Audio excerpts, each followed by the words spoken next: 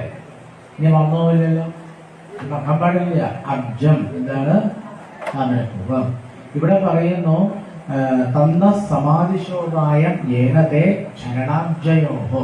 ചരണാബ്ജം എന്ന് പറഞ്ഞാൽ എന്താ? ചരണം എന്ന് പറഞ്ഞാൽ എന്താ? പാദം. അതും വേണ്ടല്ലേ? ചരണം. ചരണം എന്താണ്?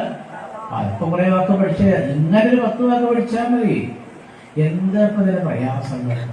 അപ്പൊ എല്ലാ ദിവസവും നമ്മളൊരു 10 വാക്ക് പഠിച്ചാൽ എല്ലാവരും പഠിക്കാൻ. ഭാരതത്തിൽ ജീവിച്ചിരിക്കുന്ന ഭാരതത്തിലെ പൗരനാണോ നിങ്ങൾ? ഭാരതത്തിലെ പൗരനാണോ? ആണോ? സിറ്റിസൺഷിപ്പ് ചോദിച്ചാൽ നിങ്ങൾ എന്താ പറയാ? ഭാരതീയനാന്ന് പറയില്ലേ? അല്ലെ? നാഷണാലിറ്റി ചോദിച്ചാൽ ഭാരതീയനാന്ന് പറയില്ലേ? അപ്പോൾ ഭാരതത്തിൽ ജീവിച്ചിരിക്കുന്ന ഭാരതീയനായ ഇവിടുത്തെ പൗരനെ. അപ്പൊ നമ്മൾ 2-3 വാക്ക് പഠിച്ചു. അപ്പ് പഠിച്ചു, അബ്ജം പഠിച്ചു, അല്ലെ? ചരണം പഠിച്ചു. ചരണം ഞങ്ങൾക്ക് ഓർമ്മിക്കാൻ കഴിയുക. അപ്രകാരം ഭഗവാനെ അവിടുന്ന് ഞങ്ങളെ അനുഗ്രഹിക്കണം. എന്നാ വിരമേത് അഭിസംസരതാമിഹ. അതാണ് അഭിസംസരത എന്ന് പറഞ്ഞാൽ എന്താ? ഞങ്ങൾ ഈ ലോകത്തിൽ രാജാക്കന്മാരായതുകൊണ്ട് പല കാര്യങ്ങളും ചെയ്യാനുണ്ട്. അതിനാണ് ഈ സംസരിക്കുക എന്ന് പറയുന്നത്. അവ ലോക ജീവിതത്തിൽ പല കാര്യങ്ങളും ചെയ്തുകൊണ്ടിരിക്കുമ്പോഴും ഞങ്ങൾക്ക് ഭഗവാന്റെ മനോഹരമായ പാദം എപ്പോഴും ഓർമ്മിക്കാനുള്ള ഒരു ഉപായം ആര് പറഞ്ഞു തരണം? ഗുരുവായൂരപ്പൻ പറഞ്ഞു തരണം. ഇതാണ് ആ ശ്ലോകത്തിന്റെ അർത്ഥം. ഇങ്ങനെയാണ് ശ്ലോകത്തിന്റെ അർത്ഥം പഠിക്കുക. അപ്പൊ ഒരു ശ്ലോകത്തിന്റെ അർത്ഥം പഠിക്കാൻ ചിലപ്പോൾ രാവിലെ അങ്ങോട്ട് ഇരുന്നാൽ രാത്രി വരെയുള്ള സമയം എവിടെ ഇരിക്കണം? ഗുരുവിന്റെ അടുത്തിരിക്കണം. ഗുരു ആണല്ലോ പറഞ്ഞുതരാം.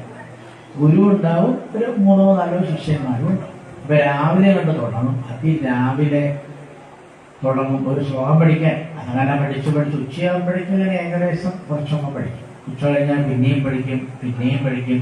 അങ്ങനെ രാത്രിയാവുന്നത് വരെ ഈ ഗുരു എന്ത് ചെയ്യും? ഈ ഒരു ശ്ലോകത്തിന്റെ അർത്ഥമാണ് ശിഷ്യന്മാരെ പഠിപ്പിക്കുക. അങ്ങനെ രാത്രിയാവുമ്പോഴേക്ക് ഈ ഒരു ശ്ലോകം കഷ്ടിച്ച് പഠിച്ചു കഴിയും. അത്രയും നേരം വേണമെന്ന്. എളുപ്പമാണ് വിചാരം. ഈ ഭാഗവതം പഠിക്കുക എന്ന് പറഞ്ഞാൽ അതത്ര എളുപ്പമൊന്നുമല്ല.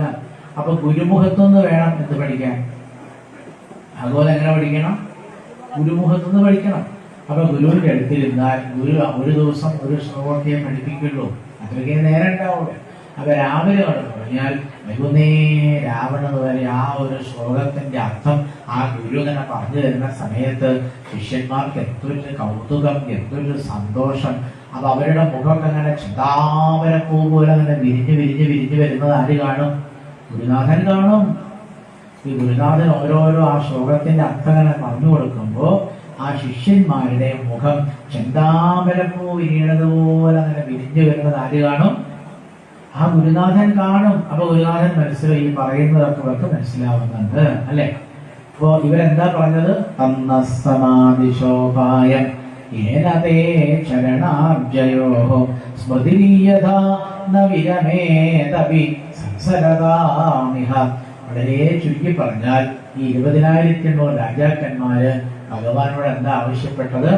ഞങ്ങൾ ഈ ലോകത്തിൽ ഇങ്ങനെ രാജാവായിട്ട് ജീവിക്കുമ്പോഴും ഒരുപാട് തിരക്കുകളൊക്കെ ഉണ്ടാകുമ്പോഴും ഞങ്ങൾക്ക് എങ്ങനെയായാലാണോ ഭഗവാന്റെ പാദം സ്മരിക്കാൻ കഴിയുക അതിനുള്ള ഒരു ഉപായം പറഞ്ഞു തരണം എന്നാരോട് ആവശ്യപ്പെട്ടു? ഗുരുവായൂരിനോട് ആവശ്യപ്പെട്ടു. അപ്പൊ ഭഗവാൻ അതിന് മറുപടി പറഞ്ഞു. അപ്പൊ ചോദ്യം എന്താണെന്ന് മനസ്സിൽ, ഇത് നിങ്ങൾക്കും വേണ്ടേ? അങ്ങനെ സപ്താഹമൊക്കെ ഇപ്പൊ നാളെ ഉച്ചയായാൽ കഴിഞ്ഞോ, വലിയ എല്ലാവരും ഊണൊക്കെ കഴിച്ചു, എല്ലാവരും വീട്ടിൽ പോയി, പിന്നെ ഈ പന്തലൊക്കെ കഴിച്ചെടുത്തു. പിന്നെ ആരാ മറ്റന്നാൾ ആരെ അമ്പലത്തിൽ വരുമോ? എനിക്കറിയില്ല നാളെ വരുന്ന. നാളത്തെ സപ്താഹം കഴിഞ്ഞ് എല്ലാവരും അവിടെ പോയി കഴിഞ്ഞാൽ പിന്നീടുള്ള ദിവസങ്ങളിൽ ഇതുപോലെ അമ്പലത്തിൽ വന്നോളണമെന്നില്ല. ഈ അഥവാ വന്നാൽ ഭാഗവതം കേൾക്കാൻ സാധിക്കണമെന്നില്ല. അപ്പൊ ഇവിടെ ഭഗവാൻ ഈ ചോദ്യത്തിന് മറുപടി പറയാണ്. അപ്പൊ നമുക്കും വേണ്ടേ? നമ്മളൊക്കെ സംസാരിക്കുന്നവരല്ലേ? സംസാരിക്കുക പറഞ്ഞാൽ എന്താ? വീടുണ്ട്, ഭാര്യയുണ്ട്, അല്ലെങ്കിൽ ഭർത്താവുണ്ട്, കുട്ടികളുണ്ട്, ഒരുപാട് ഉത്തരവാദിത്തങ്ങളുണ്ട്, ജീവിക്കാൻ പണം വേണം, പലതര സാധനങ്ങൾ വേണം, രോഗങ്ങളെ കൊണ്ട് ക്ലേശം, എന്തെല്ലാം പ്രയാസങ്ങളാണ്. അപ്പൊ ഇങ്ങനെ പല പല പ്രയാസങ്ങൾ അനുഭവിക്കുന്ന നമുക്ക് എപ്പോഴും ഭഗവാന്റെ പാദം സ്മരിക്കാൻ കഴിയണ്ടേ? വേണ്ടേ? അതിനെന്തെങ്കിലും ഒരു മാർഗം വേണ്ടേ? ആ മാർഗമാണ് ഇനി ആര് പറയാൻ പോകുന്നത്? ഗുരുവായൂരപ്പൻ പറയാൻ പോകുന്നത്.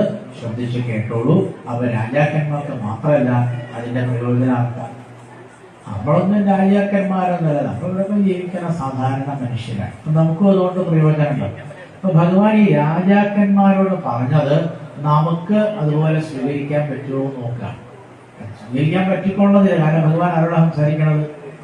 രാജാക്കന്മാരോടാണ്. രാജാക്കന്മാരോട് പറഞ്ഞത് നമുക്ക് സ്വീകരിക്കാൻ പറ്റുമെന്ന് അറിയുകയില്ല. അപ്പൊ നമുക്ക് നോക്കാം എന്താ ഭഗവാൻ പറഞ്ഞത്. ഭഗവാൻ പറഞ്ഞു, സന്തന്വന്തഃ പ്രജാതന്തുൻ സുഖം ദുഃഖം അതാതവും പ്രാപ്തം പ്രാപ്തം ച സേവന്തോ ഭക്ഷിത്ത വിജനിഷ്യത. ഇതാണ് ഭഗവാൻ പറഞ്ഞ ഒരു വഴി. ഇപ്പൊ ഭഗവാൻ ഈ 20,000 രാജാക്കന്മാരോട് പറയാണ്, സന്തന്വന്തഃ പ്രജാതന്തുൻ. തന്തു എന്ന് പറഞ്ഞാൽ എന്താ അർത്ഥം? തന്തു തന്തു നൂല്, നൂല് നൂല് നൂല് കണ്ടിട്ടല്ലേ? അപ്പൊ തന്തു നൂലിന്റെ സംസ്കൃതം എന്താണെന്ന് മനസ്സിലായില്ലേ? അപ്പൊ ഇനി നിങ്ങൾ വീട്ടിൽ നൂല് വേണമെന്ന് പറയുമ്പോ എങ്ങനെയാ പറയാ? മോളെ ഒരു തന്തു എടുത്തുകൊണ്ട് വാ എന്നേ പറയാവോ? അല്ലേ? ഈശ്വര സൂചി കിട്ടി, പക്ഷെ എന്ത് കിട്ടിയില്ല? എന്ത്? സൂചി കിട്ടി, പക്ഷെ എന്ത് കിട്ടിയില്ലാതെ പറയാവോ? ആ തന്തു കിട്ടിയില്ലാതെ ഇനി പറയാവോ? സൂചി തന്തു ഞാൻ പറയാം. എന്താ പറയാ? സൂചി തന്തു, തന്തു തന്തു തന്തു. തന്തു പറഞ്ഞാൽ എന്താ? നൂല്. അതിന് വേറെ അർത്ഥമൊന്നുമില്ല.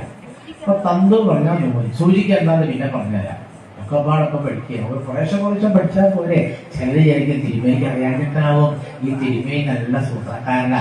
തിരുമേനിക്ക് സൂചിക്ക് എന്താ സംസ്കൃതം പറയാൻ? എനിക്കറിയാം എന്താ സൂചിയുടെ സംസ്കൃതം. പക്ഷെ ഒക്കെ പാടെ പഠിക്കേണ്ട കുറേശ്ശെ പഠിച്ചാൽ മതി. ഇപ്പൊ തന്തു അല്ല, ഇവിടെ തന്തു പറയണത് സന്തന്വന്തഃ പ്രജാതന്തുൻ. തന്തു എന്ന് പറഞ്ഞാൽ നൂലുകളെ, പ്രജാതന്തുക്കളെ എന്ത് ചെയ്യണം? സന്തന്വന്തഃ. സന്തന്വന്തഃ പറഞ്ഞാൽ എന്താ? സന്തനു സന്തനു എന്നാ പറയും. എന്താ പറയാ? സന്തനു പറയൂ. സന്തനു സന്തനു എന്ന് പറഞ്ഞാൽ പ്രജാതന്തുൻ സന്തന്വന്തഃ. പ്രജാതന്തുക്കളെയൊക്കെ നിങ്ങൾ എന്ത് ചെയ്യണം? എന്താ അതിന്റെ അർത്ഥം എന്ന് മനസ്സിലായി? അതായത് രാജാക്കന്മാരോടാണ് ഭഗവാൻ പറയണത്. ഈ രാജാക്കന്മാരോട് പറയാം. പ്രജാ പ്രജാ പറഞ്ഞാൽ എന്താ അർത്ഥം? പ്രജാ പ്രജാന്ന് കേട്ടിട്ടില്ലേ? പ്രജാ പറഞ്ഞാൽ പ്രജ, രാജാവും പ്രജകളും എന്ന് പറയാറില്ലേ?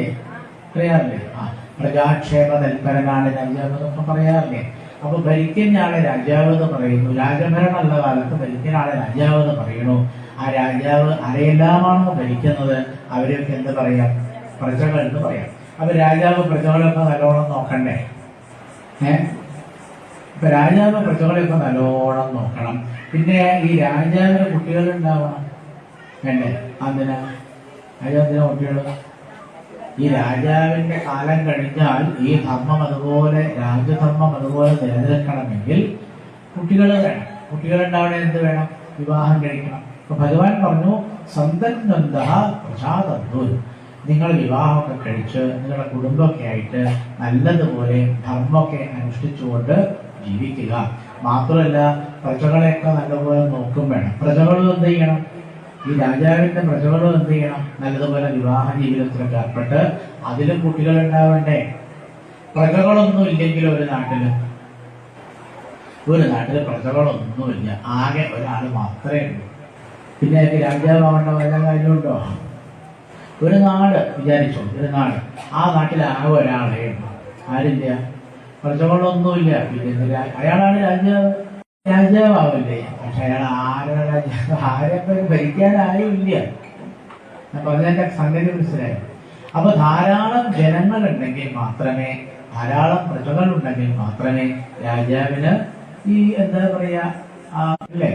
അതിനാണ് ഒരു രാജ്യത്തിന്റെ സമ്പത്ത് എന്ന് പറയുന്നത് എന്താണ്? ഒരു രാജ്യത്തിന്റെ സമ്പത്ത് എന്താ? അവിടുത്തെ ജനങ്ങളാണ്. ഏത് രാഷ്ട്രമാണെങ്കിലും ആ രാഷ്ട്രത്തിന്റെ സമ്പത്ത് എന്ന് പറയുന്നത് ജനങ്ങളാണ്. അപ്പൊ ജനങ്ങൾ ധാരാളം ഉണ്ടാവണം അല്ലേ? ജനങ്ങൾ ധാരാളം ഉണ്ടാവണം. അപ്പൊ വിവാഹം കഴിക്കുന്ന സ്ത്രീകളൊക്കെ ഒരു 10എങ്കിലും പ്രസവിക്കാൻ പഴയ ആൾക്കാർക്കൊന്നും ഒരു ബുദ്ധിമുട്ടില്ല. 10ഉം 16ഉം അതിൽ കൂടുതലൊന്നും പ്രസവിച്ച അമ്മമാര് ഇവിടെ ഒരു 3 തലമുറ മുമ്പൊക്കെ ഉണ്ടായി. ഇപ്പോഴോട്ടും ആവാം. ഒരമ്മ തയ്യാറാണ്, ഒരു സ്ത്രീ തയ്യാറാണ് എത്ര വേണമെങ്കിലും പ്രസവിക്കാനും കുഞ്ഞുങ്ങളെ നോക്കാനൊക്കെ തയ്യാറുള്ള ഒരു സ്ത്രീ ഇന്ന് നമ്മുടെ നാട്ടിലുണ്ടെങ്കിൽ ഭർത്താവ് എന്ത് ചെയ്യണം? പ്രസവിച്ചു, എന്താ വിനോദം? പിന്നെ ഈ കുട്ടികളുണ്ടായ ആൾക്കാർക്ക് പരിഭ്രമമാണ്. പരിഭ്രമിക്കാനൊന്നുമില്ല. അത് പണ്ടൊരാൾ പറഞ്ഞില്ലേ, ഒരു കുഞ്ഞിന് വായ കീറിയിട്ടുണ്ട്. വായ കീറിയിട്ടുണ്ടെങ്കിൽ ദൈവം ആ കുഞ്ഞിന് ജീവിക്കാനുള്ള എന്തോ ഒരു വകുപ്പ് ഇവിടെ ഉണ്ടാക്കിയിട്ടുണ്ട്. നിങ്ങൾ അതിനത് പേടിക്കണത്. അപ്പൊ 10 അല്ല 16 അല്ല എത്ര കുട്ടികൾ ഉണ്ടായാലും നമ്മൾ നോക്കേണ്ടതല്ല, ആ കുഞ്ഞുങ്ങൾക്ക് വേണ്ട കാര്യങ്ങളൊക്കെ ഈ ഭൂമിയിലുണ്ട്. അതുകൊണ്ട് പേടിക്കേണ്ടതാണ്. പക്ഷെ ആര് തയ്യാറായിരിക്കണം? ഈ സ്ത്രീ തയ്യാറാവണം അല്ലേ? അമ്മ തയ്യാറാണെങ്കിൽ, പ്രസവിക്കാൻ അമ്മയാണല്ലോ, ഭർത്താവല്ല. അപ്പൊ അമ്മ തയ്യാറാണെങ്കിൽ, എനിക്ക് 10 കുട്ടികളും എത്ര വേണം നോക്കാൻ ഞാൻ തയ്യാറാണ് എന്ന് പറയുന്ന ഒരു അമ്മയുണ്ടെങ്കിൽ ആ അമ്മയ്ക്ക് ഇന്നത്തെ കാലത്തും എന്താവാം? 8, 10, 12 എത്ര വെച്ചാൽ പ്രസവിക്കാം. അതിനെന്താ കുഴപ്പം? അതിനൊരു കുഴപ്പമില്ല. കാരണം ഇനിയിപ്പോ അഥവാ 1-2 കുട്ടികളാണെങ്കിലും അതുപോലെ എന്താ പറയുന്നത്? സന്തന്വന്ത പ്രസാദന്തുവൻ. അതൊരു നൂല് പോലെയാണ്. അതിനാണ് നൂല് എന്ന് പറയാം. പ്രസാദന്തു പോലെ ഒരു നൂലാണല്ലേ. അതായത് അച്ഛൻ, അമ്മ അങ്ങനെ ഉണ്ടാവും. അതിൽ കുട്ടിയുണ്ട്. പിന്നെ ആ കുട്ടി വലുതായി അവര് വീണ്ടും അച്ഛനും അമ്മയും. അപ്പൊ ഞാൻ മുത്തശ്ശൻ. അപ്പൊ മുത്തശ്ശൻ, അച്ഛൻ, മകൻ, അങ്ങനെ പോവാണല്ലോ അല്ലെ. ഇതിങ്ങനെ പരമ്പരയായിട്ടൊരു നൂല് പോകുന്നത് പോലെ, കുറെ പൂക്കളിലുള്ള കൂടെ ഒരു നൂല് പോകുന്നതിനാണല്ലോ മാല എന്ന് പറയാറ്. ഇതുപോലെ നമ്മുടെ ലോകത്തിൽ പണ്ട് എത്രയോ മനുഷ്യരുണ്ടായിരുന്നു. അങ്ങനെ അവരിതുപോലെ കല്യാണം കഴിച്ചു, കുട്ടികളുണ്ടായി, അവര് കല്യാണം കഴിച്ചു, അതില് കുട്ടികളുണ്ടായി. അപ്പൊ ഇതൊരു നൂല് പോണത് പോലെ പോവല്ലേ. ഒരു മാറയിനുള്ളില് അനേകം പൂക്കളുടെ ഉള്ളിൽ കൂടി നൂല് പോകുന്നത് പോലെ ഇതിങ്ങനെ പോവുകയാണ്. അതുകൊണ്ട് ഇതിവിടെ വേണമെന്നർത്ഥം. അതായത് ലോകത്തിൽ ധാരാളം മനുഷ്യരുണ്ടായിരിക്കേണ്ടത് ആവശ്യമാണ്. രാജാവ് ഇതിനെ ശ്രദ്ധിക്കേണ്ടത്. രാജാവിനെ സംബന്ധിച്ച് പറഞ്ഞാൽ പ്രജകളുടെ കാര്യങ്ങളൊക്കെ ആരും ശ്രദ്ധിക്കണം? രാജാവ് ശ്രദ്ധിക്കണം. ഇതാണ് ചെയ്യേണ്ടത്. എന്താ മനസ്സിലായി? നമുക്കറിയാവുന്ന ധർമ്മം നമ്മൾ ആർക്ക് പറഞ്ഞു കൊടുക്കണം? നമ്മുടെ കുട്ടികൾക്ക് പറഞ്ഞു കൊടുക്കണം. പല വീട്ടിലും ആ കാര്യം നടക്കുന്നില്ല. മാതാപിതാക്കള് ഈശ്വരനെ പറ്റിയുള്ള കാര്യങ്ങളോ ഭാഗവതമോ രാമായണമോ മഹാഭാരതമൊന്നും അടുത്ത കാലത്ത് ആർക്ക് പറഞ്ഞു കൊടുക്കാറില്ല. കുട്ടികൾക്ക് പറഞ്ഞു കൊടുക്കാം. ഭാഗവതം പറയുന്നത് അത് ചെയ്യണം. ഒരമ്മയും അച്ഛനും ചെയ്യേണ്ട ഏറ്റവും പ്രധാനപ്പെട്ട കാര്യം മകളെ MBBS പറഞ്ഞയക്കലല്ല. അതൊക്കെ ഒരു 10ാമത്തെയോ 15ാമത്തെയൊക്കെ പ്രധാനപ്പെട്ട കാര്യം. മുൻഗണന കൊടുക്കണം. മുൻഗണനയിൽ ഒരു 10ാമത്തെയോ 15ാമത്തെയൊക്കെ മുൻഗണനയിൽ ഏത് വരുള്ളൂ? ഈ MBBS വീട്ടൊക്കെ വരുള്ളൂ. അത് ഫസ്റ്റ് അല്ല, ഫസ്റ്റ് പ്രിഫറൻസ് അല്ല. അച്ഛനും അമ്മയും ചെയ്യേണ്ട ഏറ്റവും പ്രധാനപ്പെട്ട കാര്യം എന്താ? അത് നമ്മുടെ നാട്ടിൽ പലർക്കും അറിയില്ല. അച്ഛനും അമ്മയും ചെയ്യേണ്ട ഏറ്റവും പ്രധാനപ്പെട്ട കാര്യം തന്റെ കുട്ടികൾക്ക് ഈശ്വരനെ പറ്റി പറഞ്ഞു കൊടുക്കുക, ആധ്യാത്മികത എന്താണെന്ന് പറഞ്ഞു കൊടുക്കുക. അതൊക്കെ കഴിഞ്ഞ് കുറേ കഴിഞ്ഞിട്ട് മതി എന്ത്? ഈ MBBS-ഉം IAS-ഉം IPS-ഉം പലതരത്തിലുള്ള എൻട്രൻസ് പരീക്ഷയും എന്ന് പലതും കാണുന്നില്ലേ. അതൊക്കെ പിന്നീട് ചെയ്യേണ്ട കാര്യങ്ങളാണ്. ആദ്യം അച്ഛനാവണം. ഒരാൾ അച്ഛനാവണമെങ്കിൽ, ഒരാൾ അമ്മയാവണമെങ്കിൽ ശ്രീമദ് ഭാഗവതം പറയുന്നു എന്തായിരിക്കണം? തന്റെ കുട്ടികൾക്ക് ആധ്യാത്മിക കാര്യങ്ങൾ പറഞ്ഞു കൊടുത്താൽ മാത്രമേ ആ അച്ഛനാവുന്നുള്ളൂ, ആ അമ്മയാവുന്നുള്ളൂ, ആ അധ്യാപകൻ അധ്യാപകനാവുന്നുള്ളൂ. അല്ലെങ്കിൽ അവരൊന്നും അമ്മയും ആവില്ല, അച്ഛനും ആവില്ല, അധ്യാപകനും ആവില്ല. അപ്പൊ എല്ലാ അധ്യാപകരും തന്റെ കുട്ടികൾ എന്താ പറഞ്ഞു കൊടുക്കേണ്ടത്? ഇന്നത്തെ കാലത്ത് അവരാ പഠിച്ച ടോപ്പിക്ക് മാത്രം പറഞ്ഞു കൊടുക്കൂല്ലേ? ഫിസിക്സിന്റെ ടീച്ചർ ഫിസിക്സ് മാത്രല്ലേ കുട്ടികളെ പഠിപ്പിക്കുക? അല്ലേ? അത് ശരിയല്ല. സുവോളജി പഠിപ്പിക്കുന്ന ടീച്ചർ തന്റെ കുട്ടികളെ എന്ത് മാത്രമേ പഠിപ്പിക്കുള്ളൂ? സുവോളജി മാത്രം പഠിപ്പിക്കും. അതുപോലെ എല്ലാ അധ്യാപകരും ആധ്യാത്മികതയാണ് ആരെ പഠിപ്പിക്കേണ്ടത്? തന്റെ മുമ്പിലിരിക്കുന്ന കുട്ടികളെ പഠിപ്പിക്കേണ്ടത്.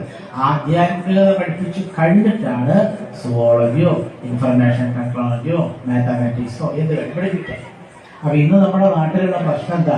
ആധ്യാത്മികതയാണ് നമ്മുടെ ബേസിസ്. ബേസിസിന് വാക്ക് കേട്ടിട്ടുണ്ടോ? ബേസിസ് കേട്ടിട്ടുണ്ട്. BASIS, basis. അപ്പൊ നമ്മളൊരു വീട് ഉണ്ടാക്കുകയാണെങ്കിൽ നല്ല അടിത്തറ വേണ്ടേ? വേണ്ട. അടിത്തറ ഇല്ലെങ്കിൽ വീട് നന്നാവില്ല. അപ്പൊ നമ്മളെല്ലാവരുടെയും ജീവിതത്തിന്റെ അടിത്തറ എന്ന് പറയുന്നത് ശുദ്ധമായ ആധ്യാത്മികതയാണ്. അതിന് പണച്ചെലവില്ല. ഈ ശുദ്ധമായ ആധ്യാത്മികത പഠിപ്പിക്കുവാൻ, അത് ആചരിക്കുവാൻ ഒരു രൂപ പോലും ആവശ്യമില്ല. അപ്പൊ ഭഗവാൻ പറഞ്ഞത് വളരെ ശരിയല്ലേ? അപ്പൊ ഭഗവാൻ നമ്മളോട് പറയുന്നു, ആധ്യാത്മികതയാണ് നമ്മൾ പഠിക്കേണ്ടത്, ആധ്യാത്മികതയാണ് പ്രചരിപ്പിക്കേണ്ടത്. അപ്പൊ അർത്ഥം മനസ്സിലായി. സന്തന്നന്തഃ പ്രജാതന്തു. ഇനി അടുത്തത് ഭഗവാൻ പറഞ്ഞു, സുഖം ദുഃഖം ഭവാഭവോ പ്രാപ്തം പ്രാപ്തം ച സേവന്തഃ. ജീവിതത്തിൽ രാജാക്കന്മാരെ നിങ്ങൾക്ക് ഒന്നുകിൽ സുഖം ഉണ്ടാവും, അല്ലെങ്കിൽ ദുഃഖം ഉണ്ടാവും. രണ്ടിനെയും നമ്മൾ എന്ത് ചെയ്യണം? പ്രാപ്തം പ്രാപ്തം ച സേവന്തഃ. സുഖം വന്നാൽ സന്തോഷത്തോടെ എന്ത് ചെയ്യണം? സ്വീകരിക്കണം. ദുഃഖം വന്നാലോ സന്തോഷത്തോടെ സ്വീകരിക്കണം. അതെങ്ങനെയാ? ഭഗവാനാ പറയണത്. ഇത് നമുക്കും സ്വീകരിക്കാം. സുഖം വന്നാൽ നമ്മൾ എന്ത് ചെയ്യണം? സന്തോഷത്തോടെ സ്വീകരിക്കണം. ദുഃഖം വന്നാലോ? അവിടെ സംശയമല്ലേ? ദുഃഖം വന്നാലും നമ്മൾ എന്ത് ചെയ്യണം? സന്തോഷമായിട്ട് സ്വീകരിക്കുക. അതങ്ങനെ ഭഗവാൻ പറയാണ്, സുഖം ദുഃഖം ഭവാഭവോ പ്രാപ്തം പ്രാപ്തം ച സേവന്തഃ. പ്രാപ്തം എന്ന് പറഞ്ഞാൽ എന്താ? പ്രാപ്തം നമ്മളെ പ്രാപിക്കുന്നു, നമ്മുടെ അടുത്തേക്ക് വരും. നമ്മുടെ അടുത്തേക്ക് ഇങ്ങനെ വരികയാണല്ലോ. എന്ത്? സുഖം വരുന്നു, ദുഃഖം വരുന്നു. രണ്ടിനെയും നമ്മൾ എന്ത് ചെയ്യണം? ഒരേപോലെ സ്വീകരിക്കണം. മനസ്സിലാവുന്നില്ല അല്ലെ? മനസ്സിലാവുന്നു. ഭാഗവത് അത്ര വേഗം മനസ്സിലാവില്ല. സുഖം സ്വീകരിക്കാൻ പറഞ്ഞാൽ നമുക്ക് മനസ്സിലാവും. ദുഃഖം എങ്ങനെയാ സ്വീകരിക്കുക? പറഞ്ഞു തരാം. അത് രണ്ടും ഗുരുവായൂരപ്പന്റെ പ്രസാദാന്ന് വിചാരിച്ചാൽ മതി. പ്രസാദം സ്വീകരിക്കുക. വായന കഴിഞ്ഞാൽ എന്താ ചെയ്യുക? എന്തിനാ വായന കഴിഞ്ഞ് പ്രസാദം കൊടുക്കണത്? അമ്പലത്തിൽ വന്നിട്ട് എന്തിനാ പ്രസാദം കൊടുക്കണത്? അതെന്തിനാ? അത് പഠിക്കാനാ. പ്രസാദം എന്ന് പറഞ്ഞാൽ ഒരു സുഖവുമാവാം ദുഃഖവുമാവാം, രണ്ടുമുണ്ട്. അപ്പൊ നമ്മുടെ ജീവിതത്തിൽ കിട്ടുന്ന എല്ലാ അനുഭവങ്ങളെയും നമ്മൾ എന്തായിട്ട് കാണണം? ഗുരുവായൂരപ്പന്റെ പ്രസാദമായിട്ട് കാണണം. വണ്ടി ഓടിച്ചു പോകുമ്പോൾ വണ്ടി സ്കിഡാകുക എന്ന് പറഞ്ഞ ആൾക്കാർ നമ്മൾ തെറ്റിപ്പോയി, എന്നിട്ട് പരിക്ക് പറ്റി. അതെന്ത് വിചാരിക്കണം? ഗുരുവായൂരപ്പന്റെ പ്രസാദം കൊണ്ട് എന്താ വിചാരിക്കേണ്ടത്? തമാശയല്ല, ഗൗരവത്തിലാണ് ഞാൻ പറയണത്. തമാശക്ക് എടുക്കരുത്. വണ്ടി ഇങ്ങനെ ഒളിച്ചു പോകുമ്പോ പെട്ടെന്ന് വണ്ടി ഇങ്ങോട്ട് തെന്നി മറഞ്ഞു, കുറച്ച് പരിക്ക് അവിടെ ഇവിടെയൊക്കെ പറ്റി. ഹെൽമറ്റ് തലയിലുള്ളത് കൊണ്ട് തലയ്ക്കൊന്നും പറ്റിയില്ല. കുറെ ഒബ്സർവേഷനൊക്കെ ഡോക്ടർ ഛർദ്ദിക്കേണ്ടോ നോക്കി, ഛർദ്ദിയൊന്നും ഉണ്ടായില്ല. ഡോക്ടർ പറഞ്ഞ പ്രശ്നമൊന്നുമില്ല, കുറച്ച് പരിക്കൊക്കെ ഉള്ളൂ, സാരമില്ല, കുറച്ച് വിശ്രമിച്ചോളൂ എന്ന് പറഞ്ഞു. അപ്പൊ നമ്മൾ എന്ത് വിചാരിക്കണം? ഈ പരിക്ക് പറ്റിയത് ഗുരുവായൂരപ്പൻ. ദുഃഖമാണല്ലോ. പക്ഷെ ആ ദുഃഖത്തെ നമ്മൾ എന്ത് ചെയ്യണം? ഇത് ഗുരുവായൂരപ്പന്റെ പ്രസാദമാണ് എന്ന് വിചാരിച്ച് വീട്ടിലിങ്ങനെ വിശ്രമിക്കില്ലേ? ഒരാഴ്ച പരിക്ക് പറ്റി വീട്ടിൽ വിശ്രമിക്കുക. അതെന്താ പണി? ഒരു പണിയില്ല. അപ്പൊ ഭഗവാൻ നമുക്കൊരു സൂചന തന്നതാണ്. നീ എന്നെ ഭജിക്കുന്നത് കുറെ ദിവസമായിട്ട് വളരെ വളരെ കുറവായിരുന്നു. ഇപ്പൊ ഏതായാലും ഒരു സപ്താഹം കിട്ടും. ഡോക്ടർ 7 ദിവസം കഴിയും. വീട്ടിൽ 7 ദിവസം കിടക്കുമ്പോൾ എന്ത് ചെയ്യണം? ഹരേ നാരായണ ഹരേ നാരായണ ഹരേ നാരായണ ഗുരുവായൂരപ്പ. വയ്യാണ്ട് കിടക്കുക. വീട്ടിൽ വയ്യാണ്ട് കിടക്കുമ്പോ ഈ ചെറുപ്പക്കാരൻ എന്ത് ചെയ്യണം? അവിടെ ഉറക്കം ജപിക്കണോ? പറ്റെങ്കിൽ ഉറക്കം ജപിച്ചോ.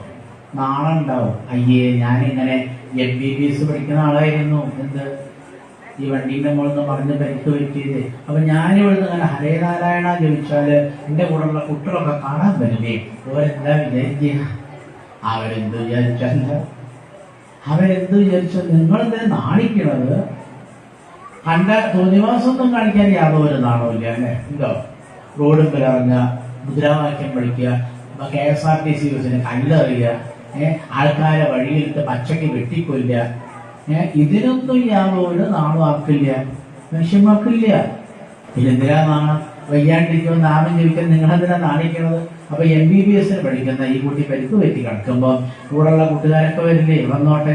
കൂട്ടുകാരൊക്കെ വന്നപ്പോ എന്താ കാണുന്നത്? കൂട്ടുകാരും അവങ്ങനെ ഹരേ നാരായണ ഹരേ നാരായണ ഹരേ നാരായണ ഗുരുവായൂരപ്പ ഹരേ നാരായണ ഹരേ നാരായണ ഹരേ നാരായണ ഗുരുവായൂരപ്പ. ഒരു മടിയില്ലാണ്ട് ജപിക്കണം. അപ്പൊ ആ കൂടെ ഉള്ള കൂട്ടുകാർക്ക് മനസ്സിലാവുന്നത്, കണ്ടോ നമ്മുടെ കൂടെ പഠിക്കാൻ വേണ്ടി വയ്യാണ്ടിരിക്കുമ്പോൾ ഈശ്വരനെ വിചാരിക്കേണ്ടത്. അപ്പൊ നമ്മളോട് എന്താ ചെയ്യുന്നത്? അപ്പൊ അവർക്കും ഉണ്ടാവും, കുറച്ച് കഴിഞ്ഞാൽ അവർക്കും ദുഃഖം ഉണ്ടാവില്ലേ? അപ്പൊ ദുഃഖം വരുമ്പോൾ ഈശ്വര വിചാരം ചെയ്യുന്നത് നല്ലതാണെന്ന് ഇവൻ ആരെ പഠിപ്പിച്ചു? തന്റെ ക്ലാസ്മേറ്റ്സിനൊക്കെ പഠിപ്പിച്ചു. അതുകൊണ്ട് നാമം ജപിക്കാൻ മടിക്കണ്ട. ഇത് വേദങ്ങളിൽ പറയുന്നതാണ്. ഇവിടെ പറയുന്നതാണ്. വേദങ്ങളിലും ഏറ്റവും നല്ല ശാസ്ത്രങ്ങളിലും പറയുന്നു, നമുക്ക് എന്തെങ്കിലും വിഷമമുണ്ടെങ്കിൽ മടികൂടാതെ ആര് വേണമെങ്കിൽ കേട്ടോട്ടെ, ആൾക്കാർ എന്ത് വേണമെങ്കിൽ പറഞ്ഞോട്ടെ, നമ്മൾ എന്ത് ചെയ്യണം? ഈശ്വര ഭജനം ചെയ്യണം. അപ്പൊ വളരെ വേഗത്തിൽ എന്താവും? ഹീലിംഗ് നടക്കും. ഹീലിംഗ് ഒരു വാക്ക് കേട്ടില്ല ഇംഗ്ലീഷിൽ? ഹീലിംഗ് എന്ന് പറഞ്ഞാൽ എന്താ? ഈ വയ്യാതെ വേഗം മാറുന്നു.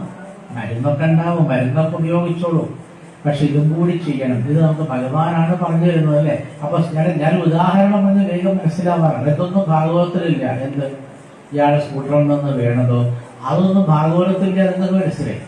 ഞാനൊരു ഉദാഹരണം പറഞ്ഞു എന്ന് മാത്രം. സുഖം ദുഃഖം, സുഖം വന്നാലും ദുഃഖം വന്നാലും രണ്ടിനെയും നമ്മൾ എന്ത് ചെയ്യണം?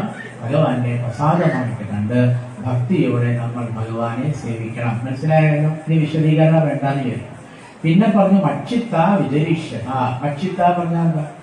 മക്ഷിത്ത പറഞ്ഞാല് ചിത്തത്തിൽ എപ്പോഴും ആരെ വിചാരിക്കണം? ചിത്തം എന്ന് പറയുന്ന സാധനമല്ലേ? ചിത്തം എന്ന് പറഞ്ഞാൽ നമുക്ക് അറിയില്ല, മനസ്സ്. നമ്മളുടെ മനസ്സിൽ എപ്പോഴും നമ്മൾ ആരെ വിചാരിച്ചാൽ മതി? ഗുരുവായൂരപ്പനെ തന്നെ വിചാരിക്കുക. ഒരു ഭംഗിയാ ഭഗവാനെ കാണാനല്ലേ? ഈ രാജാക്കന്മാര് ജരാസന്ധന്റെ കാരാഗ്രഹത്തിലുള്ളവരാ.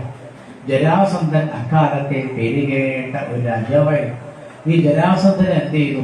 20,800 രാജാക്കന്മാരെ പിടിച്ചു കൊണ്ടുവന്ന് ഇവിടെ ഒരു സ്ഥലത്ത് താമസിപ്പിക്കുകയാണ്.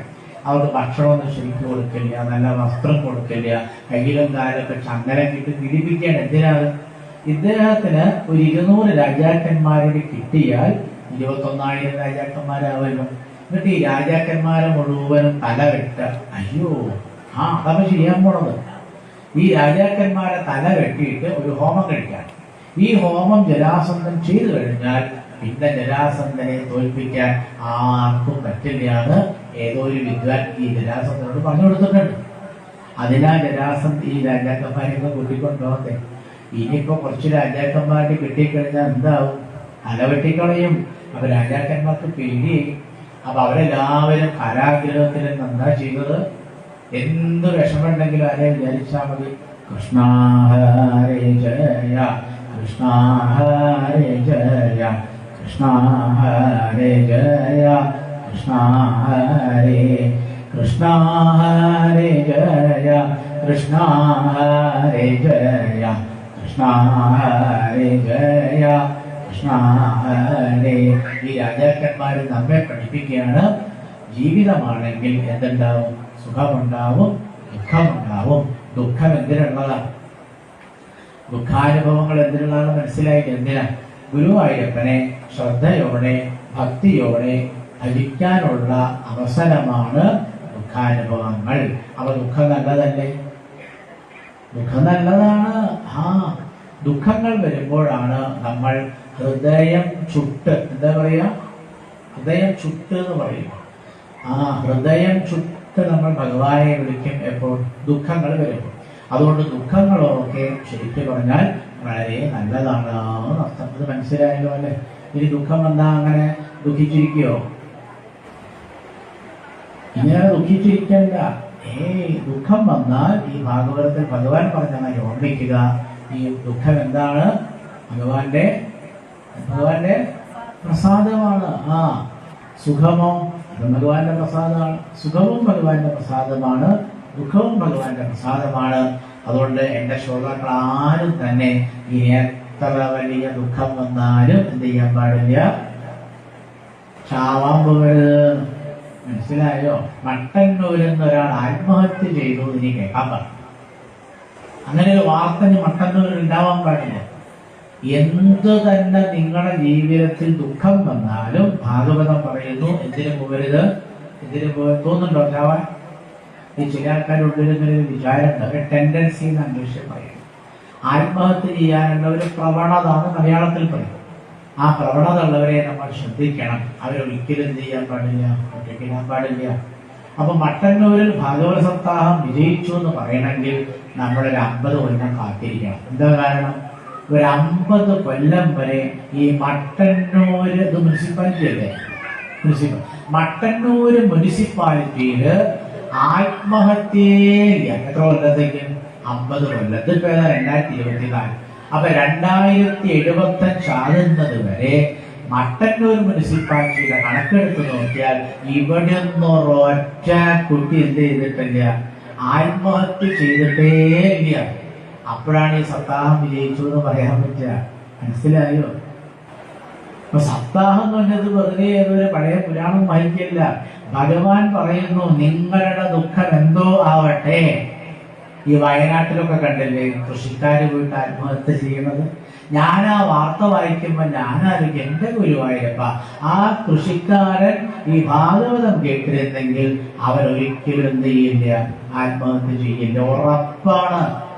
കൃഷിനാശം വന്ന് എന്തിനാ ആത്മഹത്യ ചെയ്യണത്? ചിലര് കാണാം ഒരു 10 ലക്ഷോ 20 ലക്ഷോ 50 ലക്ഷോ നഷ്ടപ്പെട്ടു പോയി. ഒരു 50 ലക്ഷം രൂപ നഷ്ടപ്പെട്ടാൽ നിങ്ങളെന്തിനാ മനുഷ്യൻ ചാവാൻ പോണത്? എന്തിനാ എനിക്ക് മനസ്സിലാവണില്ല. എന്നിട്ട് എത്ര ആൾക്കാരാ ചാവണതല്ലേ? ഗുരുവായൂരപ്പൻ നമ്മളോട് പറയുന്നു നിങ്ങളുടെ ദുഃഖം എന്താണെങ്കിലും ശരി, ആ ദുഃഖം ആര് പരിഹരിച്ചു തരും? ഞാൻ പരിഹരിച്ചു തരാം. ലക്ഷ്മി വല്ലഭനല്ലേ ഗുരുവായൂരപ്പൻ? അപ്പൊ 50 ലക്ഷം പോയാൽ ഇത് ഭരിക്കാനാ? ഗുരുവായൂരപ്പന് നിങ്ങൾക്ക് 1 കോടി രൂപ തരാൻ എത്ര സമയം വേണം? ചിന്തിച്ചില്ല അല്ലെ? ഈ വയനാട്ടിലും അവിടെയും ഇവിടെയൊക്കെ വെറുതെ പൈസ പോയി എന്ന് പറഞ്ഞ് ആത്മഹത്യ ചെയ്യുന്ന ഒരൊറ്റ കർഷകനും ഈ രഹസ്യം അറിയില്ല. നിങ്ങൾക്ക് 1 കോടി രൂപ ഇന്ത്യൻ കറൻസി തരാൻ ഗുരുവായൂരപ്പന് 1 മിനിറ്റ് പോലും വേണ്ട, 60 സെക്കൻഡ് വേണ്ടാണ്. അത്രയും സമ്പന്നനല്ലേ? പിന്നെ നിങ്ങൾ 50 ലക്ഷമല്ലേ പോയുള്ളൂ അല്ലേ? ഞാൻ പറഞ്ഞ മനസ്സിലാവുന്നുണ്ടോ? ഭാഗവതം പറയുന്നു ഭഗവാൻ നമ്മുടെ കൂടെയുണ്ട്. ആ വിശ്വാസം നമുക്ക് വേണം. അതുകൊണ്ട് നിങ്ങൾക്ക് ജീവിതത്തിൽ എന്തെല്ലാം, ഇനി നിങ്ങളെങ്കിലും ചാവരുത്. എൻ്റെ മുമ്പിൽ കുറെ ശ്രോതാക്കൾ ഇരിക്കുന്നുണ്ട്. പിന്നെ ഞാൻ ഈ പറയുന്നതൊക്കെ ഫേസ്ബുക്ക് വഴിയോ യൂട്യൂബ് വഴിയൊക്കെ ആരൊക്കെയോ എവിടേക്കൊക്കെയോ വിടുന്നുണ്ട്. അത് കേൾക്കുന്ന മുഴുവൻ ആൾക്കാരോട് ഞാൻ പറയുകയാണ്, നിങ്ങളുടെ ജീവിതത്തിൽ എത്ര വലിയ ദുഃഖം വന്നാലും ശരി, അത് വളരെ മനോഹരമായിട്ട് പരിഹരിച്ചു തരാൻ ഇവിടെ ഒരാളുണ്ട്. അദ്ദേഹത്തിന്റെ പേരാണ് ഈശ്വരൻ, സാക്ഷാൽ ശ്രീകൃഷ്ണ ഭഗവാൻ. അതുകൊണ്ട് ഭഗവാൻ പറഞ്ഞത് സന്തന്വന്തഃ പ്രചാദന്തൂൻ സുഖം ദുഃഖം ഭവാഭവൗ പ്രാപ്തം പ്രാപ്തം ച സേവന്തഃ അച്ഛിത്താഹ വിജയിഷ്യത. നിങ്ങൾ എന്നെ വിചാരിച്ചോണ്ട് ജീവിച്ചാൽ മതി. അനുവ്രജാമി, ഞാൻ നിങ്ങളുടെ പിന്നാലെ വരുന്നു. ഇപ്പൊ മനസ്സിലായോ? അപ്പൊ ഈ സുഖം ദുഃഖമൊക്കെ വന്നാൽ നമ്മൾ എന്ത് ചെയ്യണം? നമുക്ക് രാവും പകലും വേണ്ടേ? രാത്രി മാത്രമേ വിളിച്ചാൽ ലോകത്തില് ലോകത്തിൽ രാത്രി മാത്രമേ, പകലില്ലെങ്കിലോ ഒരു രസം ഉണ്ടാവില്ല. തിരിച്ചാണെങ്കിലോ പകല് മാത്രമുള്ള ലോകത്തിൽ ജീവിക്കാൻ രസം ഉണ്ടാവില്ല, ഒരു രസം ഉണ്ടാവില്ല. അവ രാവും പകലും പോലെയാണ് എന്ത് രാവും പകലും പോലെയാണ് സുഖം ദുഃഖമല്ല. അത് തെറ്റിപ്പോയില്ലേ? ക്രമത്തിൽ പറയണ്ടേ? നമ്മൾ 2 കാര്യം പറഞ്ഞു, പിന്നെ 2 കാര്യം അത് ക്രമത്തിൽ പറയണം. രാവെന്തിനെ കാണിക്കുന്നു? എന്തിനെ കാണിക്കണോ? ദുഃഖത്തിനെ കാണിക്കുന്നു. പകലെന്തിനെ കാണിക്കുന്നു? സുഖത്തിനെ കാണിക്കുന്നു. അപ്പൊ രാവും പകലും പോലെയാണ് എന്ത്? ദുഃഖവും സുഖവും, അല്ലേ? തിരിച്ചു പറയണമെങ്കിൽ എന്ത് പറയണം? സുഖദുഃഖങ്ങൾ, ആദ്യ സുഖല്ലേ പറഞ്ഞത്? സുഖദുഃഖങ്ങൾ പകലും രാവും പോലെയാണ്, രണ്ടും വേണം. മനസ്സിലായോ? വല്ലതും തിരിഞ്ഞോ? ഇനി ഇങ്ങനെ ദുഃഖാണ് പറഞ്ഞിങ്ങനെ ഇരിക്കരുതേ. ഭഗവാനുണ്ട്. അതല്ലേ ഈ 20,800 രാജാക്കന്മാര് കാരാഗൃഹത്തിൽ കടന്ന് കൊടും പീഡകളൊക്കെ അനുഭവിക്കുന്ന സമയത്ത് അവരെന്താ ചെയ്തതെന്നറിയോ? ഒരു ദൂതനെ വിളിച്ചു, ഒരു ദൂതനെ. എന്നിട്ട് ആ ദൂതന്റെ അടുത്ത് ഒരു സന്ദേശമൊക്കെ കൊടുത്തിട്ട് പറഞ്ഞു, ഈ സന്ദേശം എങ്ങനെയെങ്കിലും എവിടെ എത്തിക്കണം? ഗുരുവായൂരപ്പന്റെ അടുത്ത് എത്തിക്കണം. എന്നിട്ടാണ് ആ ദൂതൻ ആ രാജാക്കന്മാരെ സന്ദേശമായിട്ട് നേരെ ഭഗവാന്റെ മുന്നിൽ ചെന്ന് ആ സന്ദേശം വായിച്ചു കേൾപ്പിച്ചപ്പോ ആദ്യങ്ങോട്ട് കേട്ട സമയത്ത് ഭഗവാൻ പറഞ്ഞു, എന്ത്? ഇതിന് പരിഹാരം എത്രയും പെട്ടെന്ന് കാണുന്നതാണ്. എന്നിട്ടാ ഭഗവാൻ ഇവിടേക്ക് വന്നത്? ഈ ജരാസന്ധന്റെ നാട്ടിൽ വന്നത് വെറുതെ വന്നതല്ല, ഒറ്റയ്ക്കല്ല വന്നത്. ജരാസന്ധന്റെ നാട്ടിലേക്ക് ഭഗവാൻ വരുമ്പോൾ ആരെ കൂടെ ഉണ്ടായിരുന്നു? ഭീമസേനൻ കൂടെ ഉണ്ടായിരുന്നു. പരിചയമുണ്ടല്ലോ ഭീമസേനന്? പരിചയമുണ്ടോ? ആരാ? പാണ്ഡവന്മാരിൽ ഒരാളല്ലേ? അപ്പൊ കൂടെ ഭീമസേനനുണ്ട്. ഭീമസേനൊരു അനിയനുണ്ടല്ലോ, എന്തായിരുന്നു പേര്? അർജുനൻ. ഇവര് മൂന്നാളും കൂടിയാ പോയത്. മൂന്നാളും കൂടി പോയാ മൂടിപ്പോരെന്ന് പറയാറില്ലേ മലയാളി? വെറുതെ പറയാ. വലിയ വലിയ പ്രധാനപ്പെട്ട കാര്യങ്ങൾക്കൊക്കെ മൂന്നാള് കൂടിപ്പോയാൽ യാതൊരു കുഴപ്പമില്ല. ചില കല്യാണ നിശ്ചയത്തിനൊക്കെ പോകുമ്പോ കാണാം, പെണ്ണ് കാണാൻ മൂന്നാളേ ഉള്ളൂ, എന്നിട്ട് നാലാമത്തെ ആളെ കിട്ടാൻ വേണ്ടി 2-3 മണിക്കൂർ ആരുമില്ലെന്ന് എനിക്ക് പോലും 4 ആളാവട്ടെ. എന്തോ ഒരു ഇതാണ് അന്ധവിശ്വാസം. ഇതിനെയാണ് അന്ധവിശ്വാസം എന്ന് പറയുന്നത്. 3 ആള് കൂടിയിട്ട് എത്ര പ്രധാനപ്പെട്ട കാര്യങ്ങൾക്കും പോവാം, ഒരു കുഴപ്പമില്ല. ജരാസന്ധനെ കൊല്ലാൻ എത്രയാളാ പോയത്?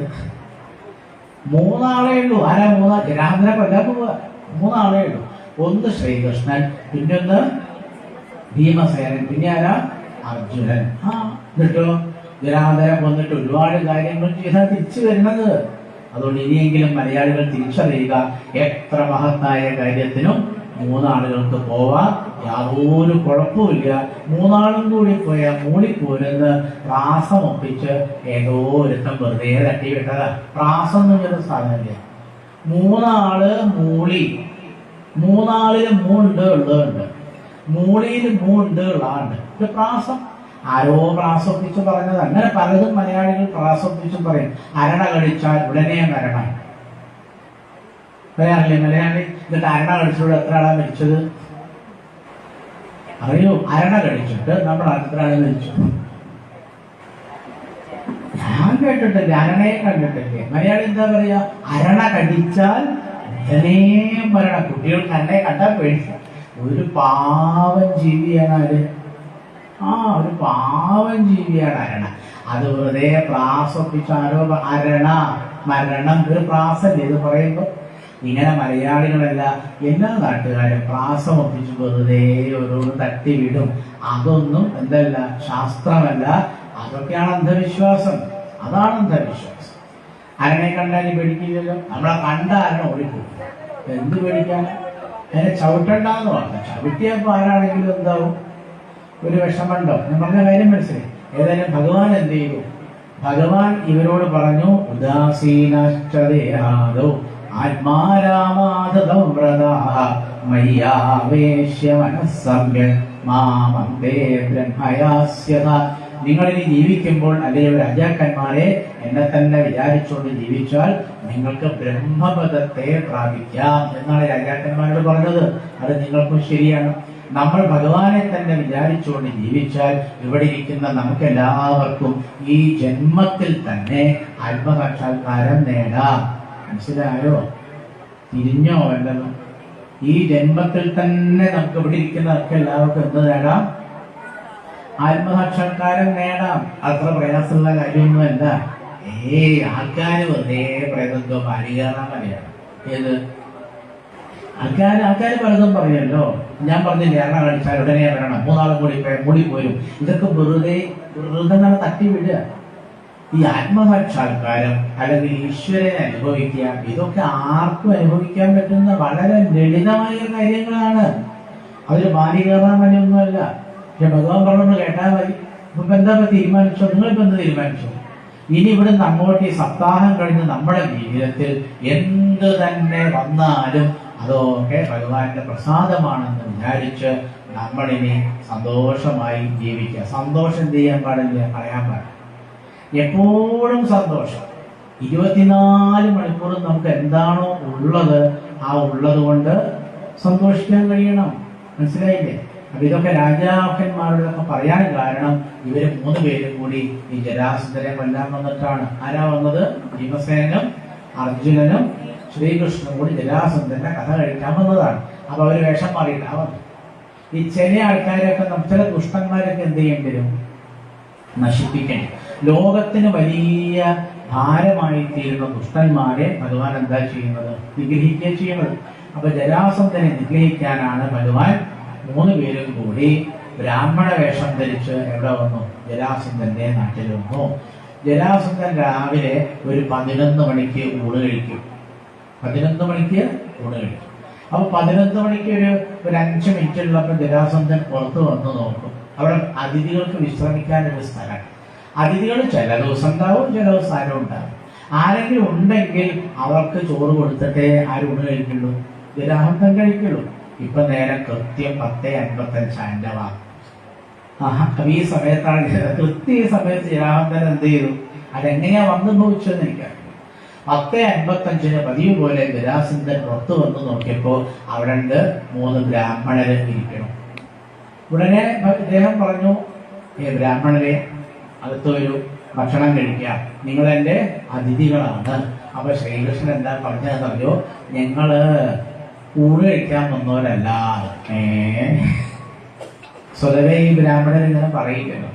ഊണ് കഴിച്ചോളൂ എന്ന് പറയുമ്പോഴേക്കും ഒരു വേഗം വന്നിരുന്ന് ശാപ്പാട് തുടങ്ങും. അത് ഞങ്ങളുടെയൊക്കെ ജനുസിലുള്ളതാണ്. നമ്മൾ പറയില്ല എന്താണ് ജനുസിലുള്ളത്, എന്തോന്ന് പറയും, തൂട്ടാൻ പോവില്ല എന്നല്ലേ? എന്തോന്ന് പറയും പോലെ എന്താ ജാത്യാനുള്ളത്? അത് പറയാനല്ലേ, ജാത്യാനുള്ളത് തൂട്ടാൻ പോവില്ല. അപ്പൊ ഞങ്ങളൊക്കെ ആഹാരം കഴിക്കാൻ വിളിക്കുമ്പോഴേക്കും ഞങ്ങൾ എന്ത് ചെയ്യും? വേഗം വന്നിരിക്കുന്നത് വേറെ ചില ആൾക്കാരുണ്ട്. എത്ര തവണ ഊണ് കഴിക്കാൻ വിളിച്ചാലും വരാത്ത ചില ആൾക്കാരെ കണ്ടില്ലേ? അങ്ങനെ ആവരുത്. നമ്മള് ആന്ന് പറയുമ്പോൾ ആഹാരം എന്ന് പറഞ്ഞില്ല, ആന്ന് പറയുമ്പോഴേക്കും ഇപ്പോൾ ഇവിടെ വന്നിരിക്കണം, ഊണിനടുത്ത് വന്നിരിക്കണം. ഹാന്ന് പറയുമ്പോൾ വായ വിളിക്കണം എന്നാണ്. ഇതിന് കഴിക്കാൻ വീടൊന്നുമില്ല. മനസ്സിലായോ? അപ്പൊ അത്ര ഊണ് കഴിക്കാൻ, ആഹാരം കഴിക്കാൻ വിളിച്ചാൽ എത്രയും പെട്ടെന്ന് എവിടെ പോയിരിക്കണം? അവിടെ പോയി. ഇതിന്റെ അമ്മ എന്നോട് പറഞ്ഞത്, എന്റെ അമ്മ ഭാഗവതാണല്ലോ പറഞ്ഞത് അല്ലേ?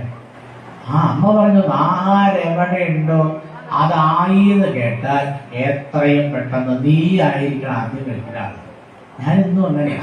ഞാൻ അമ്മ എന്നോട് പറഞ്ഞിട്ടുണ്ട്. പറഞ്ഞ മനസ്സിലായില്ലേ? അപ്പൊ ഭഗവാൻ എന്ത് പറഞ്ഞു? ഭഗവാൻ പറഞ്ഞു ഞങ്ങളങ്ങനെ ആഹാരം തേടി വന്നവരല്ല, ഞങ്ങൾ യുദ്ധത്തിന് വന്നവരാന്ന് പറഞ്ഞു. അപ്പൊ തന്നെ ജരാസന്ധൻ എന്തോ ഒരു സംശയം തോന്നി. അപ്പൊ ജരാസന്ധൻ ഒരു 3 ആളുകളെ നോക്കുക. ആരെ? ബ്രാഹ്മണ വേഷത്തിലാ വന്നത്. ഈ ബ്രാഹ്മണ വേഷത്തിൽ വന്ന 3 ആളുകൾ. അപ്പൊ നിങ്ങൾ ആരാ? യുദ്ധമാണത്രേ ഇവർക്ക് വേണ്ടത്. ഭഗവാൻ പറഞ്ഞു ഞങ്ങളിൽ ആരോടെങ്കിലും ഒരാളോടങ്ങ് യുദ്ധം ചെയ്യണം, ഗദായുദ്ധമാണ് വേണ്ടതെന്ന് പറഞ്ഞു. നിങ്ങൾ ആരാന്ന് അറിയാണ്ട് യുദ്ധത്തിന് സമ്മതിക്കാൻ പറ്റും? നിങ്ങൾ ആരാ? അപ്പൊ ഭഗവാൻ ഒന്ന് പരിചയപ്പെടുത്തി. ഭീമസേനെ തൊട്ടിട്ട് പറഞ്ഞു, ഇതാരാന്നറിയോ? ഇതാണ് ഭീമൻ. വിടുകാൻ. ഭീമനെ പരിചയം. പിന്നെ മറ്റേയാളെ തൊട്ടു. അതാരാ? അർജുനൻ. ഇത് പറഞ്ഞു ഇതാണ് അർജുനൻ. അപ്പൊ താങ്കളോ? എന്നെ മനസ്സിലായില്ല അല്ലെ? അങ്ങനെ ശബ്ദം കേൾക്കണ്ടോ? ശരിക്കും ജരാസന്ധന് നല്ല പരിചയമുള്ള ആരാ? ഈ ശ്രീകൃഷ്ണൻ. പക്ഷേ ശ്രീകൃഷ്ണൻ ഈ ബ്രാഹ്മണന്റെ വേഷം കെട്ടിയപ്പോൾ ശബ്ദം പോലും മാറ്റിക്കളഞ്ഞു. ഈ നടൻ ശബ്ദം മാറ്റല്ലേ? ഒരു നല്ല നടന്റെ ലക്ഷണം എന്താ? ഒരു നല്ല നടൻ വേഷം കൊണ്ട് മാത്രം നടനായാൽ പോരാ, ഭാഷ കൊണ്ട് നടനാവണം വേണ്ടേ?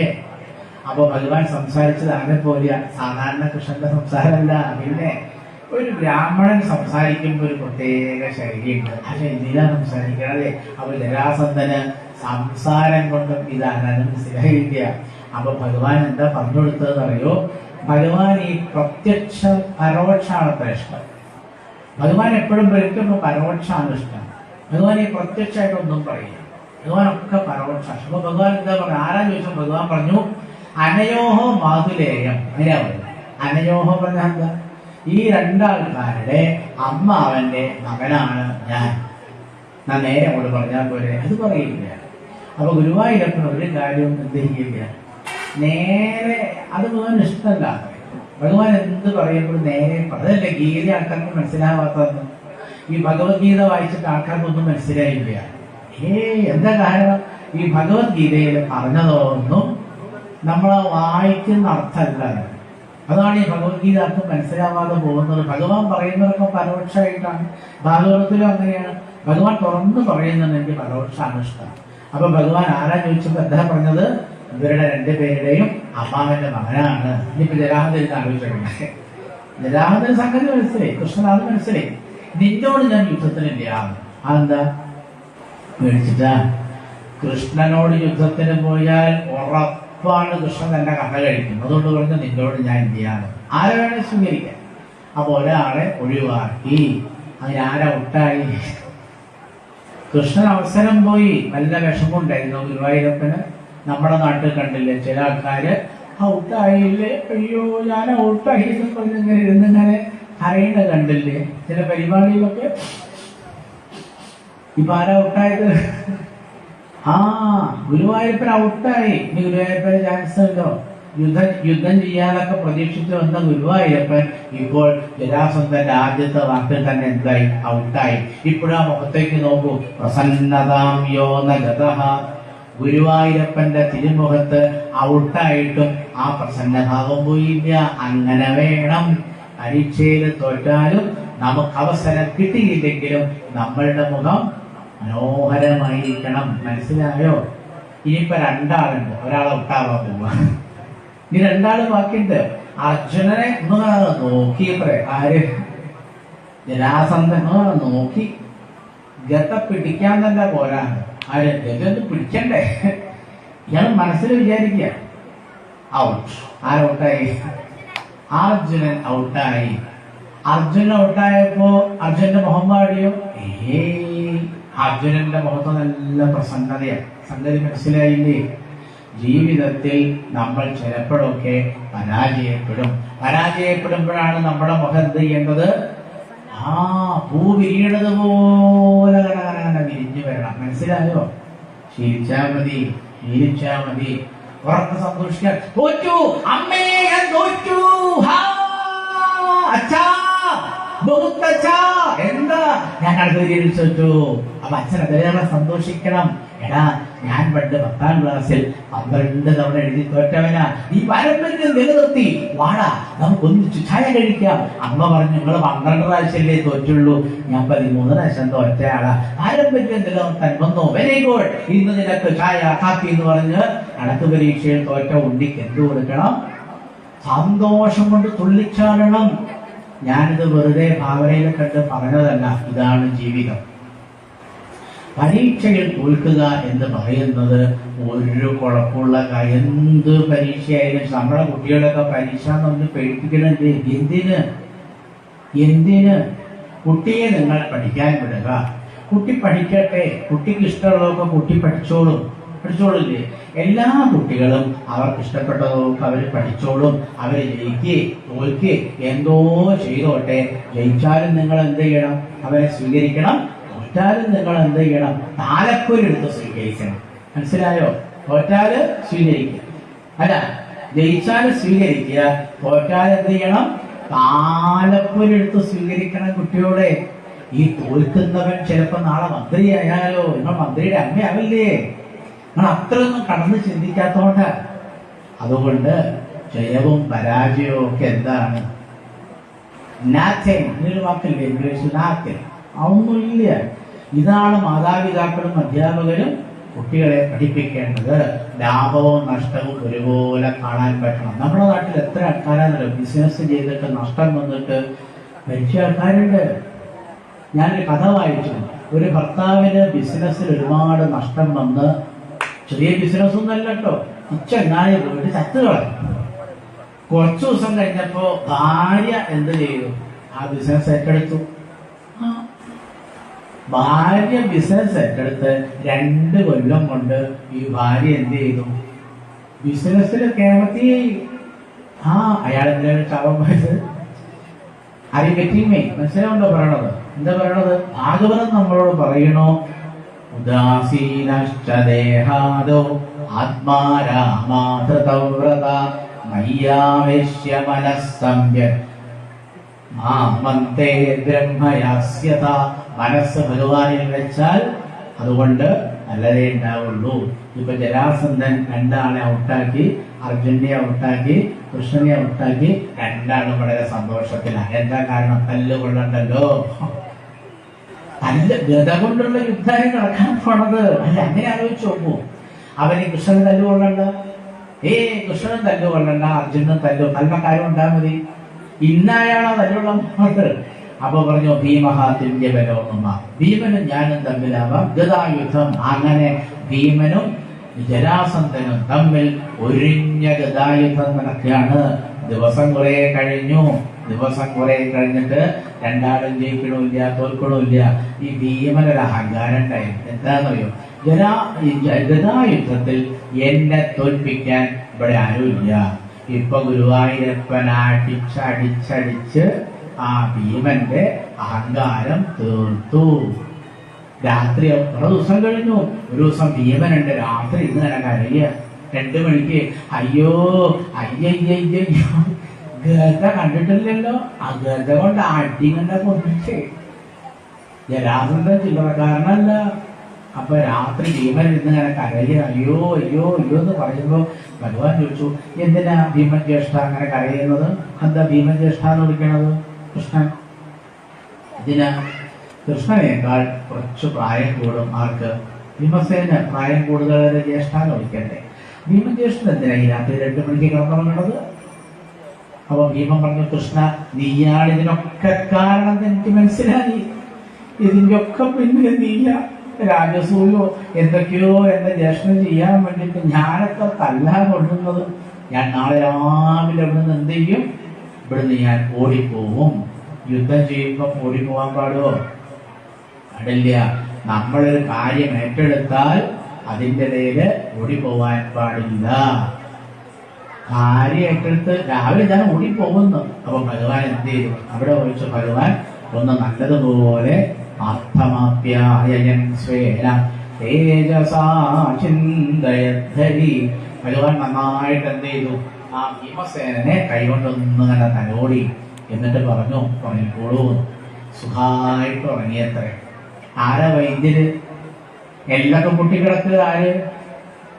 ശരിക്കും മനസ്സിലാക്കണം. ഗത കൊണ്ടുള്ള അടി കൊണ്ടിട്ട് എല്ലൊക്കെ പൊട്ടി വയ്യാതെ കിടക്കുന്നവര് ഭീമൻ. ആരാ വൈദ്യര്? ആരാ? കൃഷ്ണൻ വൈദ്യര്. നമ്മുടെ നാട്ടിലൊക്കെ കണ്ടില്ലേ ചില വൈദ്യന്മാർക്ക് പേരുണ്ട്. എന്താണ്? എന്താ പേര്? കൃഷ്ണൻ വൈദ്യര്. അത് ഇങ്ങനെ കിട്ടിയ പേരാ. ഞാൻ വെറുതെ പറഞ്ഞതല്ല.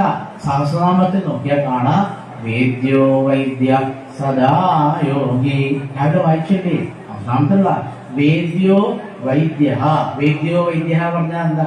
ഈ ലോകത്തിൽ ഏറ്റവും അറിവുള്ള വൈദ്യനാണ് ആര്? ഗുരുവായൂരപ്പൻ. അല്ലാതെ അതിന് വേറെ അർത്ഥമൊന്നുമില്ല. അപ്പൊ ഞാൻ പറഞ്ഞത് എന്താണ്? ശരിയാണ്.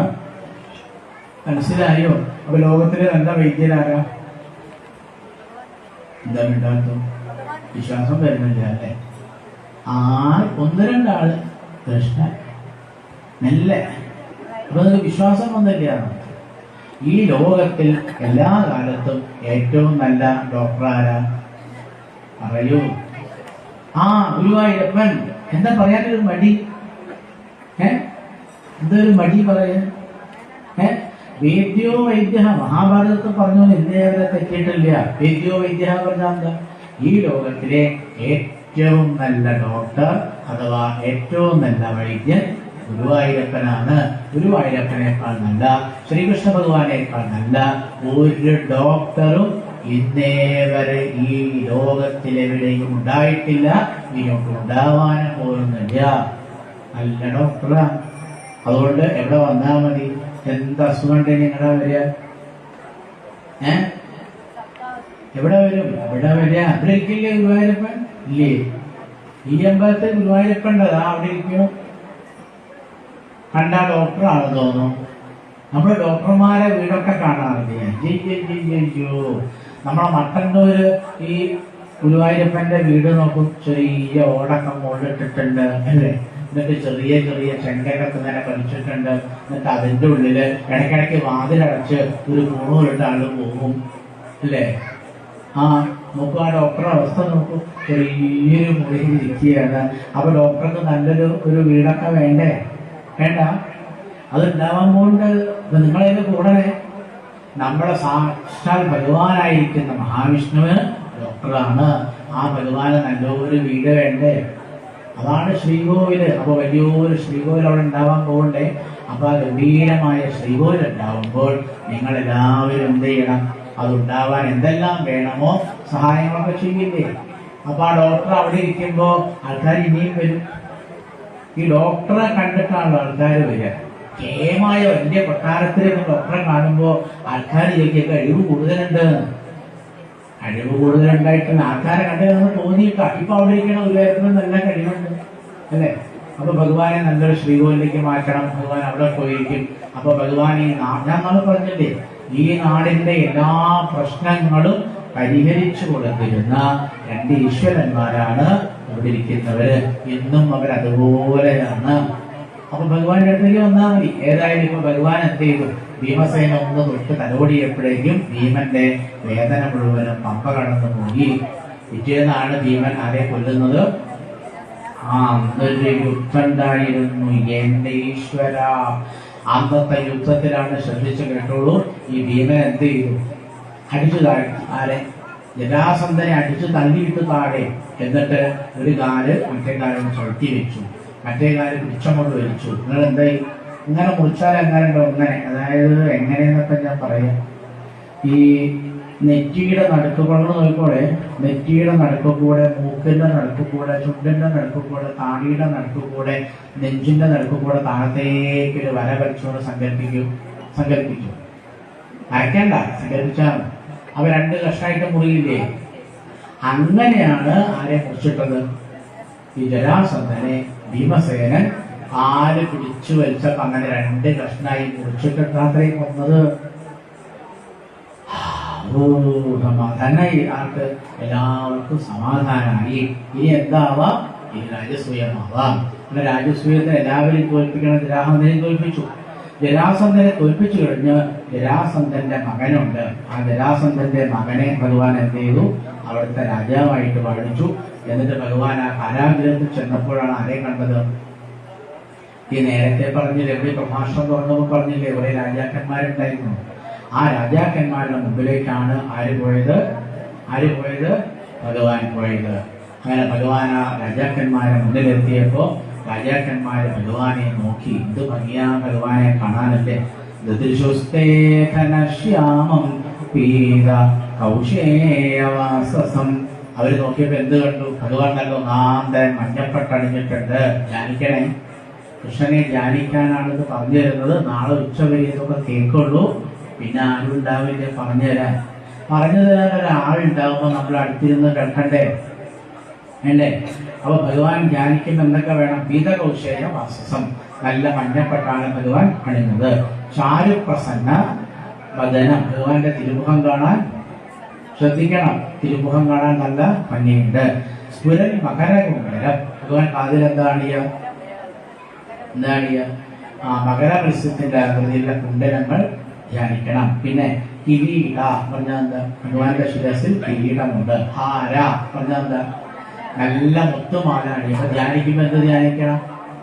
നാളെ തൊട്ട് കൃഷ്ണനെ ധ്യാനിക്കില്ലേ? ഞാനീ പറഞ്ഞതൊക്കെ വെറുതെ ആവുമോ? ഞാനൊരു 6-7 ദിവസം ഇവിടെ വന്നിട്ട് ഞാൻ ഇത്രയും നേരം ഇവിടുന്ന് ഇങ്ങനെ കണ്ടക്ഷോഭം ചെയ്തിട്ട് വയ്യാണ്ട് അവിടേക്ക് ഇമാതിരി പൊരിയുന്ന വെയിലിൽ ഞാനിങ്ങനെ കണ്ടക്ഷോഭം ചെയ്തിട്ട് എനിക്കും വയ്യാണ്ടിയാവുന്നു. എന്നാലും നിങ്ങൾക്ക് വല്ല മെച്ചം കിട്ടില്ലോ എന്ന് വിചാരിച്ച് ഞാനിങ്ങനെ പറയുന്നത്. ഞാനീ പറയുന്നൊന്നും ജലരേഖയായി പോകരുതേ, മനസ്സിലായോ? അപ്പൊ നിങ്ങൾ ഇന്ന് മുതൽ ആരെ ധ്യാനിക്കണം? നിങ്ങൾ ആരായാലും ശരി, എത്ര കേമനായാലും ശരി, ഇനി എത്ര താണയാളായാലും ശരി, നിങ്ങൾ ഇന്ന് തൊട്ട് ആരെ ധ്യാനിക്കണം? ഈ ഗുരുവായൂരപ്പനെ ധ്യാനിക്കണം. രാവിലെയാണ് നല്ല സമയം. രാവിലെ നേരത്തെ എണീറ്റ് കുറച്ചു നേരം കണ്ണടച്ച് ആരെ ധ്യാനിക്കുക? ഭഗവാനെ ധ്യാനിക്കുമ്പോൾ കിരീടം ധ്യാനിക്കണം. ഹാരം എന്താണ്? നല്ല വെളുത്ത തറുള്ള മുത്തുമാല ധ്യാനിക്കണം. കടകം, കടിസൂത്രം, അങ്കദം. അങ്കദം എന്നൊക്കെ പറഞ്ഞാൽ എന്താ? ഈ തോളില് ഇവിടെ വളയിടും. ആര്? അത് ധ്യാനിക്കണം. നമ്മളൊന്നും പതിവില്ല അല്ലെ. അപ്പൊ ഗുരുവായൂരപ്പൻ ഇവിടെ വളയിടും. ആ വളം ധ്യാനിക്കണം. കയ്യില് വളയുണ്ട്, മോതിരുണ്ട്, വിരലുകളുണ്ട്, ഒക്കെ ധ്യാനിക്കണം. ഭ്രാജവര മണിഗ്രീവം, നല്ല ഒന്നാന്തരം ഒരു കൗസ്തുഭരത്നം എവിടെയുണ്ട്? കഴുത്തിലുണ്ട്. അത് ധ്യാനിക്കണേ. ധ്യാനിക്കില്ലേ? എന്നാ തുടങ്ങേണ്ടത്? ഇന്ന് തൊട്ട് ധ്യാനിക്കണേ. അപ്പൊ കഴുത്തിൽ എന്ത് ധ്യാനിക്കണം? എന്താ പറയാത്തത്? എനിക്ക് ഈ പറയണ കാര്യം കേട്ടില്ലെങ്കിൽ ഈ ധാർമ്മികത വർഷം വരിക. എനിക്ക് ദേഷ്യമൊന്നും ഇല്ല. എനിക്ക് ആരോടും ദേഷ്യം. നിങ്ങൾ ചെയ്യണം. അതാണ് 7 ദിവസം ഞാൻ എവിടെ ഈ ബാബുകളൊക്കെ പറഞ്ഞാൽ ഈ നാടിന് എന്തെങ്കിലും ഒരു മെച്ചം ഉണ്ടാവണ്ടേ? നിങ്ങളുടെ ജീവിതത്തിന് മെച്ചം ഉണ്ടാവണ്ടേ? നിങ്ങൾ വെറുതെ ഇങ്ങനെ ഹാർഡ് വർക്ക് ഒന്നും ചെയ്യണ്ട. ഈ നാട്ടുകാരൊക്കെ പറയാം ഹാർഡ് വർക്ക് വേണ്ട. ഭാഗവതത്തിൽ എവിടെയും പറഞ്ഞില്ല ഹാർഡ് വർക്ക് ചെയ്യണം. ഒരൊറ്റ ശ്ലോകത്തിൽ ഭഗവത്ഗീതയിലോ മഹാഭാരതത്തിലോ രാമായണത്തിലോ ഭാഗവതത്തിലോ മനുഷ്യന്മാരോട് കഠിനാധ്വാനം ചെയ്യാൻ പറഞ്ഞിട്ടില്ല. ഞാൻ വായിച്ചിട്ടില്ല. ഞാൻ ഒരു ശ്ലോകത്തിലും വായിച്ചിട്ടില്ല. ഇതെന്ത് എളുപ്പ? രാവിലെ നേർത്തണിക്കുക, ഇതിന് പായലും നീക്കുക, ഇതുവരെ ബുദ്ധിമുട്ടുണ്ടോ? ഇതെന്ത് ഹാർഡ് വർക്കാണ്? ഇങ്ങനെ ഇരുന്നാൽ മതി. ഇങ്ങനെ ഇരുന്നിട്ട് കണ്ണടയ്ക്കുക, എന്നിട്ട് ഭഗവാനെ നല്ലതുപോലെ ധ്യാനിക്കുക. എളുപ്പമാണ്. അതുകൊണ്ട് കിട്ടുന്ന മെച്ചം എത്രയാണെന്നറിയോ? അപ്പൊ ചെയ്യില്ല. എന്ന് മുതൽ ഇന്ന് തന്നെ ചെയ്ത് തുടങ്ങണം. നാളെയല്ല, എല്ലാവരോടും പറയും ചെയ്താൽ മതി. ഉറപ്പാണ്. ഒരു സംശയം വേണ്ട. ഇന്ന് തൊട്ട് തന്നെ മുടങ്ങാതെ ആരെ ധ്യാനിക്കണം? കൃഷ്ണനെ ധ്യാനിക്കണം. അപ്പൊ കഴുത്തിലുള്ള കൗസ്തുഭരത്നം ധ്യാനിക്കാൻ മറക്കരുത്. വനമാലയാ നിവീതം. എന്താ? നല്ലൊരു വനമാല ഉണ്ട്, അത് ധ്യാനിക്കണം. പിന്നെന്ത് വേണം? ശ്രീവത്സാംഗം. എന്താ പറയാ? ശ്രീവത്സം. ഇവിടെ ഒരു മറുകുണ്ട്. മറുക് എന്ന് പറയുന്നത് മറുക്, കൃഷ്ണന്റെ മറുകാണെന്ന് ശ്രീവത്സം. അത് ധ്യാനിക്കണം. പിന്നെ ഭഗവാന്റെ നിറം എന്താന്ന് പറഞ്ഞാലേ ധ്യാനിക്കാൻ പറ്റുള്ളൂ. എന്താ നിറം? പറയൂ. കൃഷ്ണന്റെ നിറം എന്താ? ഒറ്റയാളും ഉണ്ടല്ല. പറഞ്ഞ തെറ്റിപ്പോലെ ഘനശ്യാമം. എന്താണ് ഘനശ്യാമം പറഞ്ഞാൽ എന്താ? ശ്യാമം എന്ന് പറഞ്ഞാൽ എന്താ? ശ്യാമള വർണ്ണം. എന്തിന്റെ ശ്യാമള വർണ്ണം? മേഘത്തിന്റെ. അത് പെണ്ണെ പറഞ്ഞില്ല.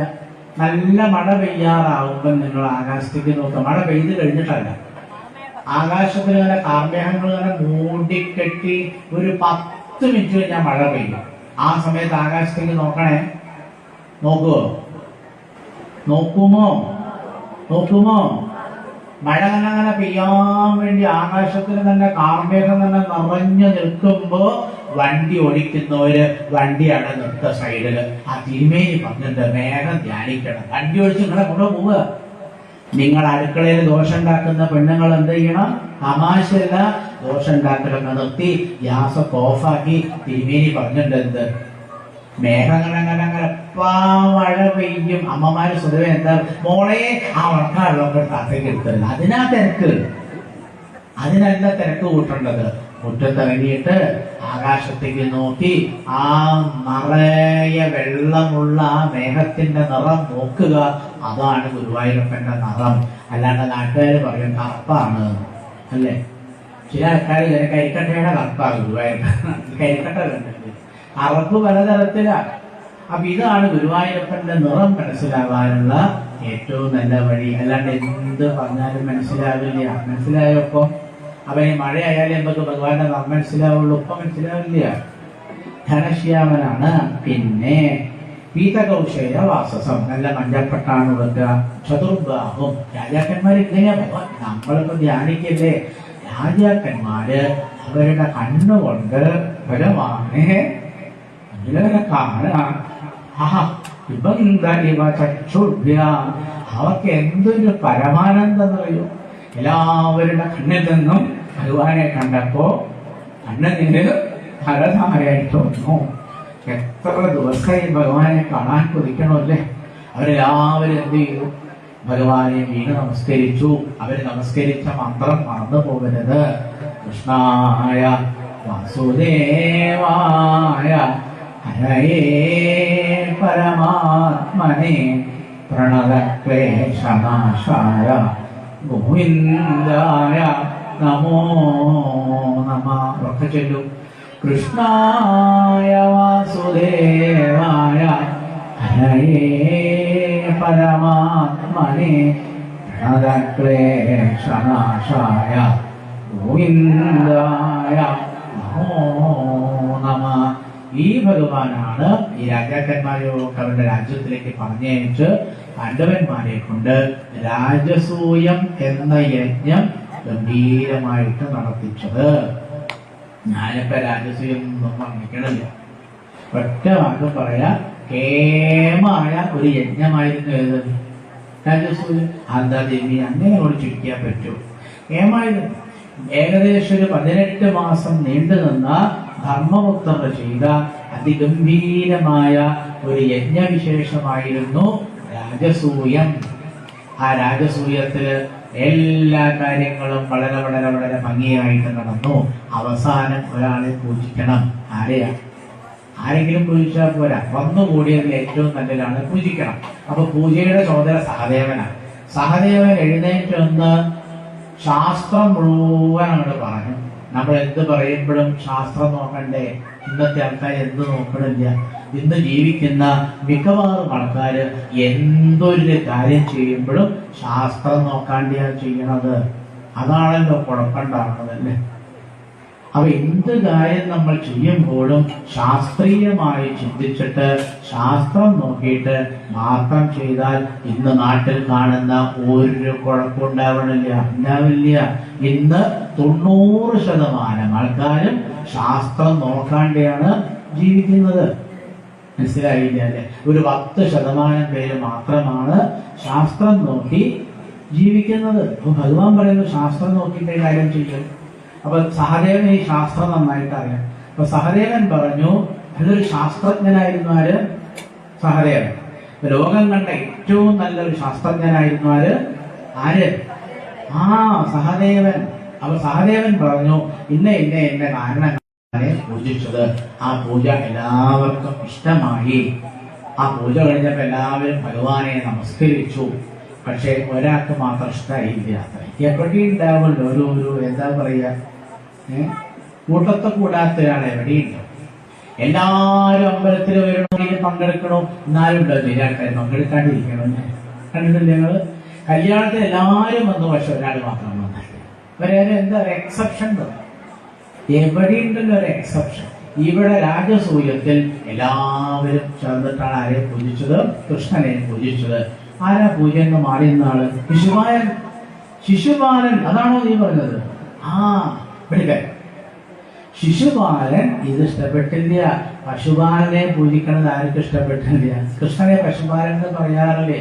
ശിശുപാലൻ അവിടെ നിന്നോണ്ട് എഴുന്നേറ്റ് വന്നു. എന്താ ധൈര്യം എന്നറിയോ? എന്നിട്ട് കുറെ ചോദ്യം ചോദിക്കുക. ഇവനെയാണോ പൂജിക്കുക? ആര്? നിങ്ങൾ വേറെ ആരെയും കണ്ടില്ലേ പൂജിക്കാനെന്ന് പറഞ്ഞ് ശിശുപാലൻ എഴുന്നേറ്റ് കൃഷ്ണനെ ഒരുപാട് നിന്ദിച്ചു. ആരൊക്കെയോ കൃഷ്ണനെ ഈ ശിശുപാലനെ കൊല്ലാൻ വന്നു. ശിശുപാലനെ കൊല്ലാൻ വേണ്ടി ആരൊക്കെയോ വന്നു. പണ്ടാരോ ഒരു രസികൻ പറഞ്ഞു കേട്ടിട്ടുണ്ട്, ഭാഗവതത്തിലൊന്നും ഇല്ല കേട്ടോ. ഭീമസേനൻ അടുക്കളയിലായിരുന്നു. അടുക്കളയിൽ പാചകക്കാരനാണ് ഭീമൻ. അപ്പൊ പായസം ഭാഗവതത്തിലുള്ളതല്ലേ, ഒരു രസികൻ പറഞ്ഞതാണ്. അപ്പൊ പായസം ഇങ്ങനെ ഇളക്കുക. ഭീമനാണല്ലോ ഈ ജരാസന്ധനൊക്കെ കൊന്നത്.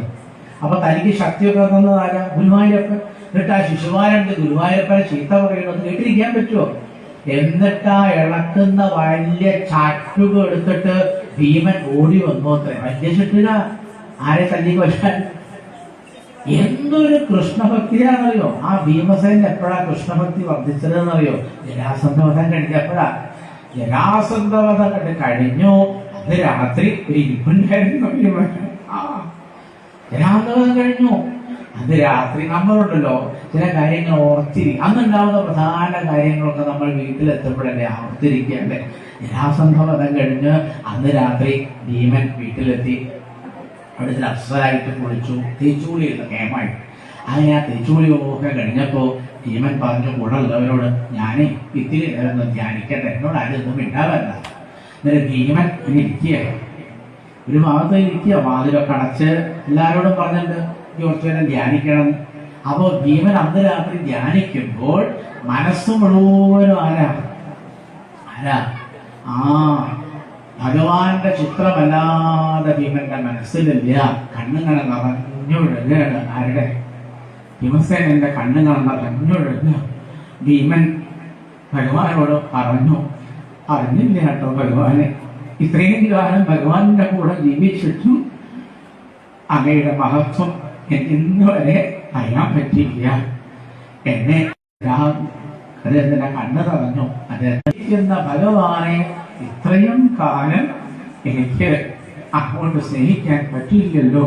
ആ ഭഗവാന്റെ മഹത്വം അറിയാതെ ഞാൻ എത്ര തവണ ഭഗവാനോട് പെരുമാറിയിട്ടുണ്ടാവും, എന്തെല്ലാം ഞാൻ ഭഗവാനോട് പറഞ്ഞിട്ടുണ്ടാവും. എന്റെ ശക്തിയില്, എന്റെ ദേഹശക്തിയില് ഞാൻ വെറുതെ അഭിമാനിച്ചു. ഇപ്പോഴാണ് അദ്ദേഹത്തിന് ഭഗവാൻ പറഞ്ഞ മന്ത്രത്തിന്റെ അർത്ഥം അന്ന് രാത്രി മനസ്സിലായി. ഉദാസീനാഷ്ടദേഹാദോ ആത്മാരാമാ ധൃതവ്രതാഃ മയ്യാവേശ്യ മനഃസമ്യക് മാമന്തേ ബ്രഹ്മയാസ്യത. ഉദാസീനാഷ്ടദേഹാദോ, തന്റെ ദേഹത്തിൽ വളരെ അഭിമാനിച്ചിരുന്ന ഒരാളായിരുന്നു ആര്? ഈ പ്രബോധനാകുന്ന ഭീമസേനൻ. ആ ജരാസന്ധവധം കഴിഞ്ഞ് അന്ന് രാത്രി ധ്യാനിക്കുമ്പോൾ ഭീമസേനന് കാര്യം മനസ്സിലായി. ഈ ദേഹം എന്ന് പറയുന്നത് അഭിമാനിക്കാനുള്ളതല്ല. പിന്നെ ഉദാസീനാഷ്ടദേഹാദോ, പിന്നെ എവിടെയാ അഭിനമിക്കേണ്ടത്? ആത്മാരാമ ധൃതവ്രത. എന്റെ ഉള്ളിൽ കണ്ണടയ്ക്കുമ്പോഴേ പണ്ട് നമ്മളൊരു കഥ, ഈ ഭീമനെ പോലെ ശക്തിയുള്ള ഒരാളുണ്ട്. ഭീമൻ ഒരു സഹോദരനാണ്, നിങ്ങൾക്ക് പരിചയം ഉണ്ടാവും. വാലക്കണ്ട് ഗംഭീരമായ യുദ്ധം കണ്ട് നടന്നില്ലേ? എവിടെ വെച്ചിട്ട്? ലങ്കയിൽ വെച്ചിട്ട്.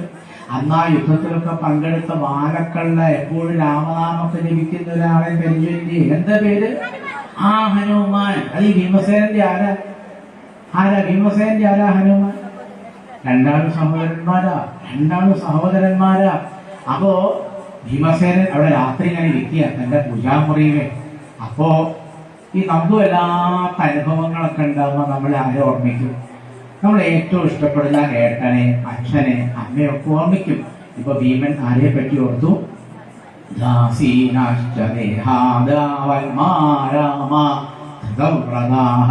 മയ്യാവേശ്യ മനഃസമ്യക് വന്ദേ ബ്രഹ്മയാസ്യത.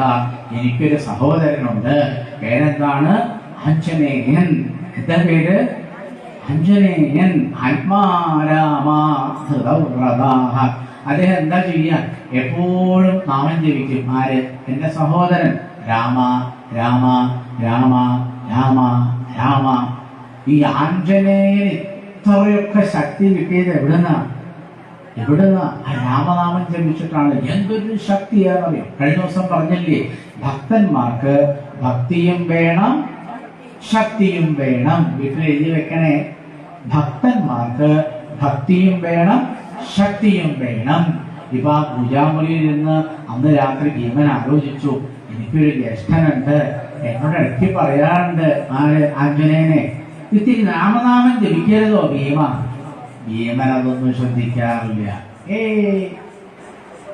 പക്ഷേ ഹനുമാൻ അങ്ങനെയല്ല. ഹനുമാൻ എന്ത് ചെയ്യും? എപ്പോഴും എന്താ ജപിക്കുക? എത്രയത്ര രഘുനാഥകീർത്തനം തത്ര തത്ര കൃതമസ്തകാഞ്ജലിം ബാഷ്പവാരി പരിപൂർണലോചനം മാരുതിം നമഃ രാക്ഷസാന്തകം. രാക്ഷസന്മാരെ പോലും അന്തകനായിരുന്ന ആ മാരുതിയെ, തന്റെ സഹോദരനെ പൂജാമുറിയിലിരുന്ന് ഭീമൻ നേരം ധ്യാനിച്ചു. എന്തൊരു ഭക്തിയല്ലേ എന്റെ സഹോദരൻ! എപ്പോഴും രാമനാമം ജപിച്ച് ജപിച്ച് ജപിച്ച് ജപിച്ച് ജപിച്ച് ജപിച്ച് ഒരിക്കൽ ഹൃദയം തുറന്നു കാണിച്ചു കൊടുത്തു. ഹനുമാനെ ഹൃദയം വലിച്ചതൊരു കാണിച്ചു കൊടുത്തപ്പോ അവിടെ സീതാപതിയായിരിക്കുന്ന സാക്ഷാൽ ശ്രീരാമചന്ദ്രൻ. പിന്നെ ആ പൂജാമുറിയിൽ നിന്ന് ഭീമസേനൻ സ്വന്തം ഹൃദയത്തിലേക്ക് നോക്കി. സ്വന്തം ഹൃദയത്തിലേക്കാണ് നോക്കിയപ്പോഴേ എന്താ കണ്ടതെന്നറിയോ? ത്രിശുസ്തേ ഘനശ്യാമം പീതകൗശേയവാസസം ശ്രീവത്സാംഗം ചതുർബാഹും പത്മഗർഭാരുണേക്ഷണം ചാരുപ്രസന്നവദനം സ്ഫുരൻ മകരകുണ്ടലം പത്മഹസ്തം ഗദാശംഖ യഥാംഗൈരുപലക്ഷിതം കിരീടഹാര കടകടിസൂത്രാംഗദാചിതം രാജദ്വര മണിഗ്രീവം നിവീതം വനമാലയ. ഹൃദയത്തിലേക്ക് നോക്കിയപ്പോഴേ ഭഗവാൻ അവിടെ നിന്ന് പ്രത്യക്ഷമായിട്ടിരിക്കുക. കണ്ണിങ്ങനെ നിറഞ്ഞൊഴുകി നിറഞ്ഞൊഴുകി നിറഞ്ഞൊഴുകി. അന്ന് തൊട്ടാണ് ഭീമസേനൻ ആരായിട്ട് മാറിയത്? ധൃതവ്രതനായിട്ട് മാറിയത്. ആ വ്രതത്തിന്റെ പേരാണ് ശ്രീകൃഷ്ണ വ്രതം. ഇനി തൊട്ട് ഇന്ന് തൊട്ട് ഇനി ഞാൻ ഒരു മഹാവ്രതത്തിലാണ്. ശ്രീകൃഷ്ണ ഭഗവാനെ അല്ലാതെ മറ്റാരെയും ഞാൻ വിചാരിക്കുകയില്ല. എനിക്ക് ജീവിതത്തിൽ പല കാര്യങ്ങളും ചെയ്യാനുണ്ടെങ്കിലും എന്തെല്ലാം ചെയ്യുമ്പോഴും ഞാൻ ഭഗവാനെ സ്മരിച്ച് മാത്രമേ ചെയ്യുള്ളൂ എന്നൊക്കെ വ്രതമെടുത്ത ഭീമസേനൻ കേട്ടു. എന്ത്? ശിശുപാലൻ ഇങ്ങനെ ചിത്ത പറയണോ? ആരെ? താൻ ഏതൊരു ഈശ്വരനെയാണോ സ്നേഹിക്കുന്നത്, ഏതൊരു കൃഷ്ണനാമമാണോ അടുക്കളയില് രാജസൂയത്തിന്റെ വലിയ പാചകപ്പുരയുണ്ട്, അവിടെ നേരെയാവണ്ടേ? ഉണ്ടാക്കുന്ന പാചക സാധനങ്ങളൊക്കെ വിഭവങ്ങളൊക്കെ നേരെയാവണ്ടേ? കഴിക്കുന്ന ബ്രഹ്മാദികൾക്കൊക്കെ നല്ല സ്വാദുണ്ട് എന്ന് തോന്നണ്ടേ? അല്ല. അപ്പൊ ഭീമസേനൻ എന്താ ചെയ്യണമെന്ന് അറിയോ? ആ പാചകപ്പുരയിൽ നിന്ന് ആ പാചകമൊക്കെ ചെയ്യുമ്പോഴും കൃഷ്ണ ഹരേ ജയ കൃഷ്ണ ഹരേ ജയ കൃഷ്ണ ഹരേ ജയ കൃഷ്ണ ഹരേ കൃഷ്ണ ഹരേ ജയ കൃഷ്ണ ഹരേ ജയ കൃഷ്ണ ഹരേ ജയ കൃഷ്ണ ഹരേ. അങ്ങനെ നാമം ജപിക്കുക കേമായിട്ട്. അപ്പോ ഏട്ടന് വിവരം കിട്ടിയിട്ടുണ്ട്. ഏതേട്ടന്? ആരാ? സഹോദരനാരാ? ആ ഭീമന്റെ സഹോദരനായ ഹനുമാന് വിവരം കിട്ടി. എന്ത്? ഭീമസേനൻ ഈ ജരാസന്ധവധം കഴിഞ്ഞതോടുകൂടി എന്ത് തുടങ്ങിയിട്ടുണ്ട്? നാമജപം തുടങ്ങിയിട്ടുണ്ട്. ഞാൻ പറഞ്ഞിട്ടൊന്നും ഇപ്പൊ കേട്ടില്ല. പണ്ട് പറഞ്ഞിട്ട് പലതവണ. ഇവരുടെ കഥ ഇഷ്ടംപോലെ ഉണ്ട് കേട്ടോ. പുരാണങ്ങളിലൊക്കെ എത്രയാ കഥ എന്നറിയോ? ഒരു ദിവസം പാഞ്ചാലി ഭീമനോട് പറഞ്ഞു, എനിക്കൊരു പൂവ് വേണം. പാഞ്ചാലി ഒരു പൂവ് വേണം. അപ്പൊ ഭീമൻ പറഞ്ഞു, സാധാരണ പൂവൊന്നുമില്ല, എന്തോ ഒരു എന്താ കല്യാണ സൗകര്യമോ എന്തോ ആണ്. അങ്ങനെ ഭീമൻ കയ്യിൽ കേമായിട്ട് അതെടുത്തു. എന്തെടുത്തു? ഗദ്യൊക്കെ അങ്ങനെ കയ്യിലെടുത്ത് അങ്ങനെ പൂവ് തേടി പോവുക. അങ്ങനെ അങ്ങനെ അങ്ങനെ അങ്ങനെ പൂവ് അങ്ങനെ തേടി ഇങ്ങനെ പൂവ് കിട്ടണ്ടേ? അങ്ങനെ കിട്ടണ പൂവൊന്നുമില്ല. അങ്ങനെ പോണ സമയത്തുണ്ട് വഴിയിലുണ്ട് ഒരു മുതുപരങ്ങ അങ്ങനെ കിടക്കണം. അപശകുനം മാതിരി സാധനം. അപ്പൊ പറഞ്ഞു അത്രേ. നബ്യേന് പറഞ്ഞില്ലേ? എന്താ നബ്യേന് പറഞ്ഞത്? നോക്കടാ നമ്മുടെ മർഗേ കിടക്കുന്ന മർക്കടാ നീയൊന്നു മാറിക്കിടാശട. സഹോദരനോടാ പറയണത്. എടാ ഓടാ വാടാന്നൊക്കെ പറയണ ആരോടാ? ഈ മുതുകുരങ്ങിങ്ങനെ വാല് നമ്മുടെ ഭാഷയിൽ പറഞ്ഞ റോഡിന്റെ മുകളിൽ തന്നെ ബ്ലോക്കാക്കി കിടക്കുമ്പോ ഇവൻ വലിയ ഗതിയായിട്ട് വന്നിട്ട് പറയാം, നോക്കടാ നമ്മുടെ മർഗേ കിടക്കുന്ന മക്കളാ. നബ്യേര് പറഞ്ഞതല്ലേ? അപ്പോ വയസ്സനായ അദ്ദേഹം പറഞ്ഞു, ആ വാലകൾ നീക്കി വെച്ചപ്പോ പൊളോട്ടോ വേണ്ടി തൊടാനറപ്പ് തോന്നുക. എന്നിട്ട് ഭീമൻ എന്ത് ചെയ്തു? ഭീമൻ നേരെ വാലല്ലേ ഈ വാനലിന്റെ.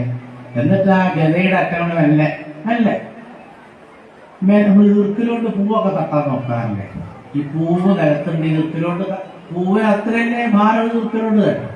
ഭീമൻ മെല്ലെ ആ ഗതയെടുത്ത് ഇവന്റെ വാലല്ലേ മെല്ലെ തട്ടാൻ നോക്കിയപ്പോഴേ കിളകളില്ല. അപ്പോ വലത്തെ കയ്യിൽ ഒന്നുകൂടി മുറുക്കെ പിടിച്ചു, നീക്കി, കിളകളില്ല. കുറച്ചുകൂടി ഗത മുറുകെ പിടിച്ചു, കുത്തി നോക്കി, ഇളകണില്ല. രണ്ട് കയ്യും കൂട്ടി ഗത പിടിച്ചു, കുത്തി നോക്കി, വാലളകളില്ല. അങ്ങനെ ഒരു വാലോ? അരയും മുട്ടി. ആര് ഭീമസേന ഉടുത്ത മുണ്ടൊക്കെ നല്ലതുപോലെ നോക്കിക്കോളെ, ഒന്നുകൂടി അങ്ങനെ അസലായിട്ട് അങ്ങനെ ഉടുത്തു. ഇതിനാണ് അരയും തലക്കും. ഇതിന് അരയും തലയും മുട്ടണത് വാല് നീക്കാൻ. അത് കഴിഞ്ഞ് അങ്ങനെ നേരെ ഈ ശക്തിയൊക്കെ ഇങ്ങനെ എടുത്ത് ആ ഗങ്ങനെ പിടിച്ചിങ്ങനെ കയ്യിങ്ങനെ ഇളകുക. കയ്യിങ്ങനെ ഇളകുണ്ട്. എന്താ ഇളകണ്ടില്ല? വാലൊരു ഇച്ചിരി ഇളകണില്ല. അവസാനം ഒരു പ്രയോഗം കൊണ്ട് നടത്തിയപ്പോ തല കുത്തി വീണുപോയി. ആര്? ഭീമൻ. അപ്പൊ മുതുകുരങ്ങൻ ചോദിച്ചു, ആരാ വീണത്? ഞാനാ. വല്ലതും പറ്റിയോ? ഇല്ല. അതെ, മനസ്സിലായോ? എന്ത് എന്നെ മനസ്സിലായോ? അപ്പൊ തൊഴുതുകൊണ്ട് ആരാ അപ്പൊ പറഞ്ഞു, അടുത്തേക്ക് വാ പറഞ്ഞുതരാമോ. ഭീമൻ അടുത്ത് വന്നു. പറഞ്ഞു, സഹോദരനാ. അയ്യോ, കണ്ണു നിറഞ്ഞു പോയി. ആരുടെ? അങ്ങനെ എന്തൊക്കെ കഥകളുണ്ടല്ലേ. അപ്പൊ ഞാൻ ഈ കഥകളൊക്കെ നിങ്ങളോട് പറഞ്ഞു തരുന്നത് എന്തിനാ? അനുഭവം ഉണ്ടായാലേ, അനുഭവിച്ചാലേ ഗുരുവായൂരപ്പന്റെ അല്ലെങ്കിൽ ഭക്തന്മാരുടെ മഹത്വം എന്താണെന്ന് മനസ്സിലാവുള്ളൂ. അല്ലാണ്ട് മനസ്സിലാവില്ല.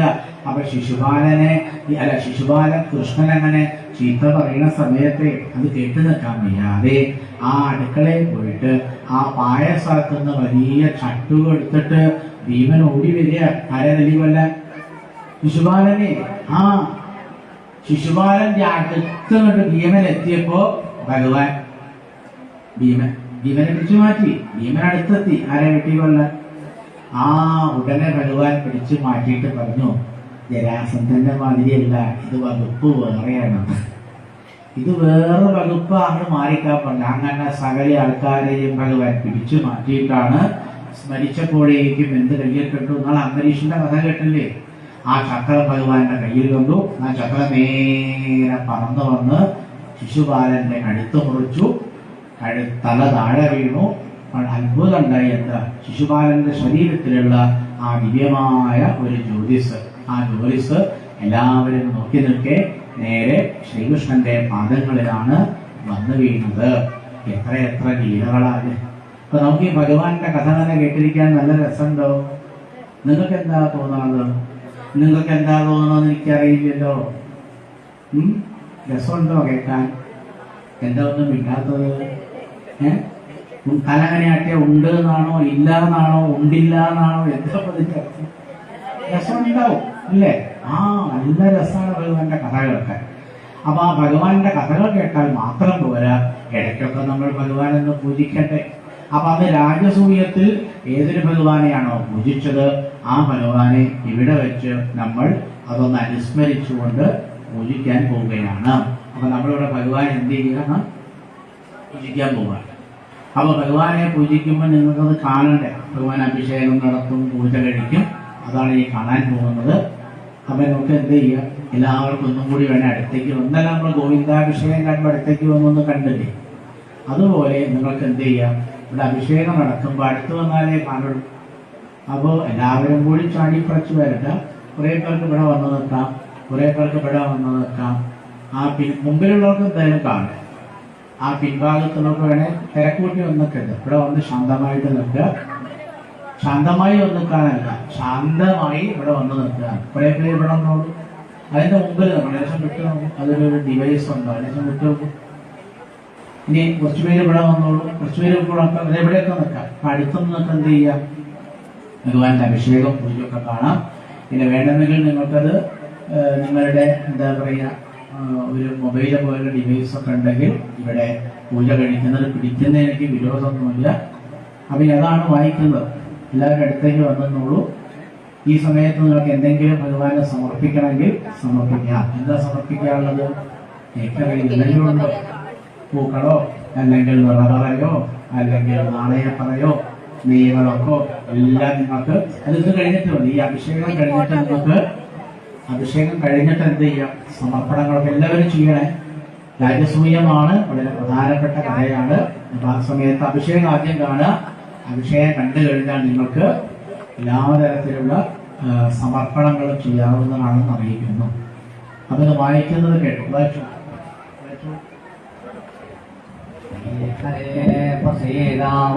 നമോ ഭഗവതേ വാസുദേവായ. അഥ ചതുസ്സപ്തതിതമോऽധ്യായം. ശ്രീശുക ഉവാച. ഏവം യുധിഷ്ഠിരോ രാജാ ജരാസന്ധവധം വിഭോ കൃഷ്ണസ്യ ജാനുഭാവം തം ശ്രുത്വാ പ്രീതസ്തമബ്രവീത്. യുധിഷ്ഠിര ഉവാച. യേ സ്യുസ്ത്രൈലോക്യഗുരവഃ സർവേ ലോകമഹേശ്വരാ വഹന്തി ദുർലഭം ലബ്ധ്വാ ശിരസൈവാനുശാസനം. स भगवानरविन्दाक्षो दीनानामीशमानिनां भक्तेन शासनं भूमं सत्यन्तविडम्बनं. न ह्येकस्याद्वितीयस्य ब्रह्मणः परमात्मना कर्मभिर्वर्धते तेजो प्रसदेत यथा रवे. न वै तेजितः भद्राणां ममाहमिति माधव. त्वं कवेदितमानाधि पशूनामेव एकवा. श्रीशुक उवाच. त्यक्त्वा यज्ञे काले प्रयुक्तं स ऋत्विज. कृष्णानुमोदितः पार्थो ब्राह्मणं ब्रह्मवादिनः द्वैपायनो भरद्वाजा सुमन्तो गौतमोऽसिता. अधष्टश्च वनः कण्वो मैत्रेयः कवशस्त्रिता. विश्वामित्रो वामदेव सुमतिर्दैमिनिः क्रतुः परिणः पराशरो गर्गो वैशम्पायन एव च. सर्वागच्छपो धौम्यो रामो भार्गव आसुरे वीर्योत्रो मधुच्छन्धा वीरसेनोदतं पुराणम्. उपहूतास्तथा द्रोण भीष्मकृपादयां धृतराष्ट्रः सह सुतो विदुरष्टमहापते. ब्राह्मणा क्षत्रिया वैश्या शूद्रा यज्ञदिदृक्षवान् तत्रैव सर्वराजानो राज्ञां जगदयोधरा. तदस्ते देवेदनं ब्राह्मणा स्वर्णगन्धरे दृष्ट्वा तत्र यथामुनायं वीक्षयाञ्चक्रे नृपम्. हैम किलोपकरणावरुणस्य धापुरा इन्द्रार्यो लोकपाला विरिञ्ज भवसंयुता. सगणा सिद्धगन्धर्वा विद्याधरमहोरगा मुनेयो यक्षरक्षांसि घगारिनरचारणा. राजानश्चसमाहोदा राजपत्न्यश्च सर्वशः राजसूयं समीयुष्मा राज्ञः पाण्डुसुतस्य वै. मेरे कृष्णभद्रस्य सुपपत्नमविस्मिता अयाजयन् महाराजं याजका देववर्चसं. राजसूयेन विधिवल्पादे समेवामरा सौख्ये हन्यवनीपालो याजगन् सदसस्पतिम्. अपूजयन् महाभागान् यथावल् सुसमाहिताम्. सदस्याग्र्यार्हणार्हं वै मृशं तत्सभासदा. नादिगच्छन्ननैगन्त्यल् सह देवस्तदा ब्रवीन्. अर्हरीह्यच्युता श्रैष्ठ्यं भगवन् सातुनां पदे. एष वै देवता सर्वादेशकालधनादय यदात्मकमिदं विश्वं कृतवश्च यदात्मका. अग्निराहुतयो मन्त्रा साङ्ख्यं योगश्च यत्परा. एक एवाद्लीयो सा वै तदात्म्यमिदं जगत्. आत्मनात्माश्रयश्रद्धा हृदत्यवदिहन्यजन्. विविधानिह कर्माणि यदवेक्षया इहरे यदयं सर्व श्रेयो धर्मादिलक्षणम्. तस्मात् कृष्णाय मादे दीयतां परमार्हणम्. एवं च सर्वभूतानामात्मनश्चार्हणं भवेत्. सर्वभूतात्मभूताय कृष्णाय अनन्यदर्शने देयं शान्ताय पूर्णाय दत्तस्यानन्द्यमिच्छताम्. इत्युक्त्वा स देवो भुवनं तूष्णीं कृष्णानुभावेत्. तच्छ्रुत्वा तुष्टुः सर्वे साधु साधुनिवर्तमा. ഭഗവാന്റെ അഭിഷേകമാണ്. എല്ലാവരും നല്ലപോലെ തൊഴുത് പ്രാർത്ഥിച്ചു. ശ്രുത്വാഭിഷേകം രാജാ ജ്ഞാത്വാ തം സഭാസദാം സമാർഹയ പ്രാണയാവിനിവലാം. കൽപാദാവനിജ്ഞാപ ശിരസാ ലോകപാവനേ. സഭാര്യ സാജാത്യ സർവത്ര ഗോവിന്ദനാമ സങ്കീർത്തനം. ഗോവിന്ദ ഗോവിന്ദ.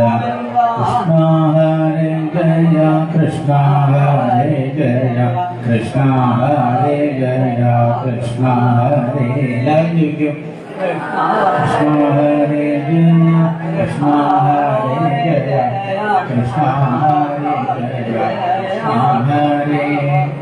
എല്ലാവരും ഭഗവാന്റെ നാമം ധരിക്കുക. എല്ലാവരും നാരായണ നാരായണ ജപിക്കാൻ എളുപ്പമാണല്ലോ. ഉറക്കെ ജപിക്കണം, ഭക്തിയോട് ജപിക്കണം.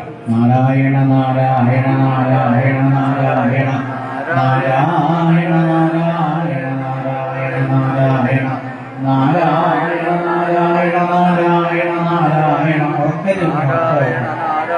നാരായണ നാരായണ നാരായണ നാരായണ നാരായണ നാരായണ നാരായണ നാരായണ നാരായണ നാരായണ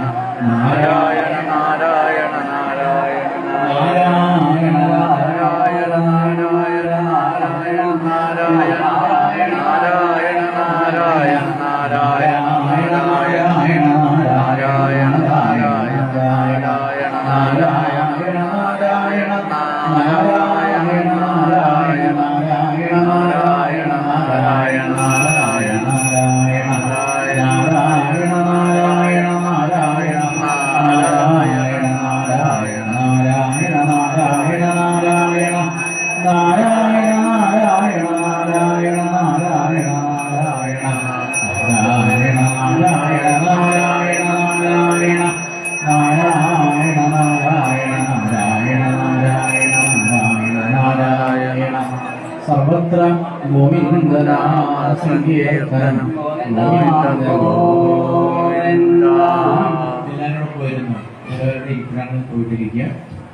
ഇവിടെ നേരത്തെ ഞാൻ പറഞ്ഞു, രാജസൂയം വൈദ്യ സമയത്താണ് എല്ലാ തരത്തിലുള്ള സമർപ്പണങ്ങളും നമുക്ക് ചെയ്യാനുള്ള ഒരു നല്ല അവസരമാണ്. അപ്പോൾ ആരെങ്കിലും മാല കിട്ടിയതുണ്ടെങ്കിൽ മാല കിട്ടിയതെന്ന് കൊടുക്കാം. അതുപോലെ നെയ്വിളക്ക് ഭഗവാന് ഗംഭീരമായ പൂജയാണെന്ന് രാജസൂയത്തിൽ നടന്നത്. അപ്പോൾ നമുക്ക് നെയ്വിളക്ക് വെക്കാൻ താല്പര്യമുള്ളത് എന്ത് ചെയ്യാം? നെയ്വിളക്ക് വെക്കാം. ഇവിടെ ഒരുപാട് പേര് പറ വയ്ക്കുന്നുണ്ട്, നാണയപ്പറയുണ്ട്, നെൽപ്പറയുണ്ട്. അപ്പോൾ പറ വെക്കാൻ നിങ്ങൾ ആരെങ്കിലും ആഗ്രഹിക്കുന്നുണ്ടെങ്കിൽ നിങ്ങൾക്ക് ഈ സമയത്ത് റബ്ബർ വെക്കാവുന്നതാണ്. എല്ലാ സമർപ്പണങ്ങളും ചെയ്യാനുള്ള നല്ലൊരു മുഹൂർത്തമാണ് ഈ രാജസൂയ പാരായണം ചെയ്യുന്ന ഈ സമയം. ധാരാളം സമയം, പിന്നെ കുറച്ച് കഴിഞ്ഞാൽ ഈ സമർപ്പണം ചെയ്യാൻ പറ്റില്ല. ഇപ്പോൾ നിങ്ങൾക്ക് ചെയ്യാം. ഏകദേശം നിങ്ങൾക്കൊരു 20 മിനിറ്റ് സമയം. അപ്പോൾ ആ 20 മിനിറ്റ് സമയം നിങ്ങൾക്ക് ഏത് തരത്തിലുള്ള സമർപ്പണങ്ങളും വേദിയുടെ മുന്നിൽ വന്നിട്ട് ചെയ്യാവുന്നതാണ് എന്ന് എല്ലാവരെയും അറിയിക്കുന്നു. അപ്പോൾ നിങ്ങൾ ഇവിടെ വന്നിട്ട് ശ്രദ്ധയില്ലാതെ ഇവിടെ വന്നിട്ട് സമർപ്പണങ്ങളെല്ലാം തന്നെ ചെയ്യാവുന്നതാണ്. പറ്റും. സർവത്ര ഗോവിന്ദനാമ സങ്കീർത്തനം ഗോവിന്ദ ഗോവിന്ദ. തൽപാദാവനിജ്ഞാവശിരസാലോകപാവനീം സ്വഭാര്യസാലാമത്യാസകുടുംബോഹന്മുദം വാസോഭിപീതകൗശലൈർഭൂഷണൈഷ്ടമനാഥനൈ അർഹേത്വാശ്വപൂർണക്ഷോനാസർവം സമവേക്ഷിതും ഇത്തം സഭാരിതം വീക്ഷ്യ സർവേ പ്രാഞ്ജലയോജന നമോ ജേരിനേമസ്തം നിവേദുഃ പുഷ്പവൃഷ്ടയം ഇത്തം നിശംവേദമഘോഷസുതസ്വപീഠാദുഃഖായ കൃഷ്ണഗുണവർണ്ണനജാതമന്യോ വീക്ഷിക്കബാഹുവിതമാഹസദസ്യലക്ഷീപഞ്ചാമേ പരുഷാണ്യഭീതം ഈശോനുരത്യകാരൈനിതസ്യ സത്യവതീശ്വരേ വൃദ്ധാനാമപി ബുദ്ധിർഭാരവാക്യേതു വിഭിജ്യതേ യൂയം മാത്രവിദം ശ്രേഷ്ഠാമാമന്ധും യൂയം മാത്രവിദം ശ്രേഷ്ഠാമാമന്ധും ബാലഭാഷിതം സദസസ്പതയഃ സർവേ കൃഷ്ണോയ സമ്മദോർഹണേ തമോ വിദ്യാമൃതധരജ്ഞാനവിദ്വസ്തകൽമഷാൻ പരദർശേന്ദ്രമനിഷ്ഠാൻ ലോകപാലിഷ്ടപൂജിതൻ സദസ്പതീരധിക്രമ്യാവോപരകുലവംശനഃ പുരോടാശംസപര്യം കഥമർഹതീം വർണ്ണാശ്രമകുലാപേന സർവധർമ്മബഹിഷ്കൃത സ്വൈരവർത്തേ ഗുണരഹീന സമര്യാം കഥമർഹതീം യാഗ്നേഷാം ഹി കുലം ശത്രുതം സദ്ഭിർബഹിഷ്കൃതം ധാവാനരതം ശശ്വതരയം കഥമർഹതീ ബ്രഹ്മർഷേർസേവിതാൻ ദേശം ഹിത്വൈരേ ബ്രഹ്മവർത്തസം സമുദ്രം ദുർഗമാശ്രിത്യ ബാധം ദേഹസ്യ പ്രജാം ഏവമാലിന്യഭദ്രാണി നഭാഷേ നഷ്ടമംഗളാമോ വാലകിഞ്ഞൽ ഭഗവാൻ യഥാ സിംഹ ശിവാരുതം ഭഗവത്നിന്ദനം ശ്രുത്വാ ദുസ്സഹം കൽസഭാപദാകർമ്മോ വിധായ നിർജഗ്മോ ശബദ്ധശ്ചേദിവം വൃഷാ നിന്ദാം ഭഗവത ശൃണ്വം സൽപരസ്യ ജനശ്യവാ തതോ നാവേദിയസ്തോ വീര്യാദ്യധാച്യുതാം തദപ്പണ്ടുതാക്രുദ്ധാ മത്സകൈകേർവിന്ദയ ദായുധാ സമുക്തസ്തു ശിശുപാലിഖംസവം തതശ്ചൈത്യസ്വസംഭ്രാന്തോ ഗൃഹേ ഖഡ്ഗകർമ്മണി ധർഷ്യാൻ കൃഷ്ണപക്ഷീയഞ്ജാജ്ഞ സദസി ഭാരതാം താവതുത്ഥായ ഭഗവൻ സ്വാൻ നിർവാര്യ സ്വയം വൃഷാ ചിരക്ഷുരാന്തചക്രേണ ജാരാപതോ ഹരിപോ ശബ്ദകോലാഹലോപ്യാസിൽ നിരുപാലേഹവേ മഹൻ തസ്യാനുജായിനോദ്ഭൂപാദ്ഭുദ്രോ ജീവിതവൈഷണാം ശൈര്യദേഹോത്ഥിതം ജ്യോതിർവാസുദേവോപാവിത പശ്യതാം സർവഭൂതാനാമുൽക്കേവ ഭുവിച്ഛുതം ജന്മത്രയാനുഗുണിതവൈരസംരബ്ധയാ ധ്യായം തന്മയതാം യാതോ ഭാവോ ഹി ഫലകാരണം യുക്തിഹ്യാ സദസ്യേഭ്യോ ലക്ഷണാം വിപുലാമത സർവാൻ സംപൂജ്യ വിദിതചക്രേ ചക്രേ അവരോധമേ കരാളേ കൃഷ്ണോ യോഗേശ്വരേശ്വര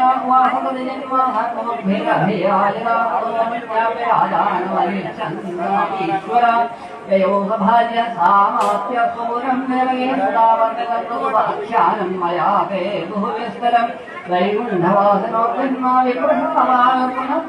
രാജസൂയാഭവത്യേന രാജാധിഷ്ടരം ബ്രഹ്മക്ഷത്രസഭാമധ്യേ സുരരാടിവം രാജ്ഞാസവാടിനാ സർവേ സുരമാനമധ്യേതരാ കൃഷ്ണം കൃതം സന്തസുധാമാലിനിയോർമുദാ ദുര്യോധനമതേ പാപം കരേ ഗുരുകുലാമയം യോമദേഹേ ശ്രിയസ്ഥീരം ദൃഷ്ട്വാ മാണ്ഡുരക്ഷസാം ദൈതം ഗീതേ കൃഷ്ണോ കർമ്മദൈത്യവധാരിയം രാജമോക്ഷം വിദാനഞ്ച സർവപാപൈ പ്രമുച്യതേ ഹരേ കൃഷ്ണ ഹരി ഓം നമസ്തേ ശ്രീമദ്ഭാഗവതേ മഹാപ്രാണേ പാർവണസ്യാം സംഹിതായാം ധർമ്മസ്കന്ധേ ഉത്തരാധേ ശുക്ലാമഹോ നാമ സപ്തമോധ്യായാവത്ര ഗോവിന്ദനാമ സങ്കീർത്തനം ഗോവിന്ദ ഗോവിന്ദ ശ്രീഹരേ ശ്രീരാമോ ഭഗവതേ വാസുദേവായ അഥ പഞ്ചസപ്തമോധ്യായായ ഹോവാചം അജാതശത്രോസ്തം ദൃഷ്ട്വാ രാജസൂയമഹോദയം സർവേ മുദരേ ബ്രഹ്മൻ സേവായേ സമാഗതാം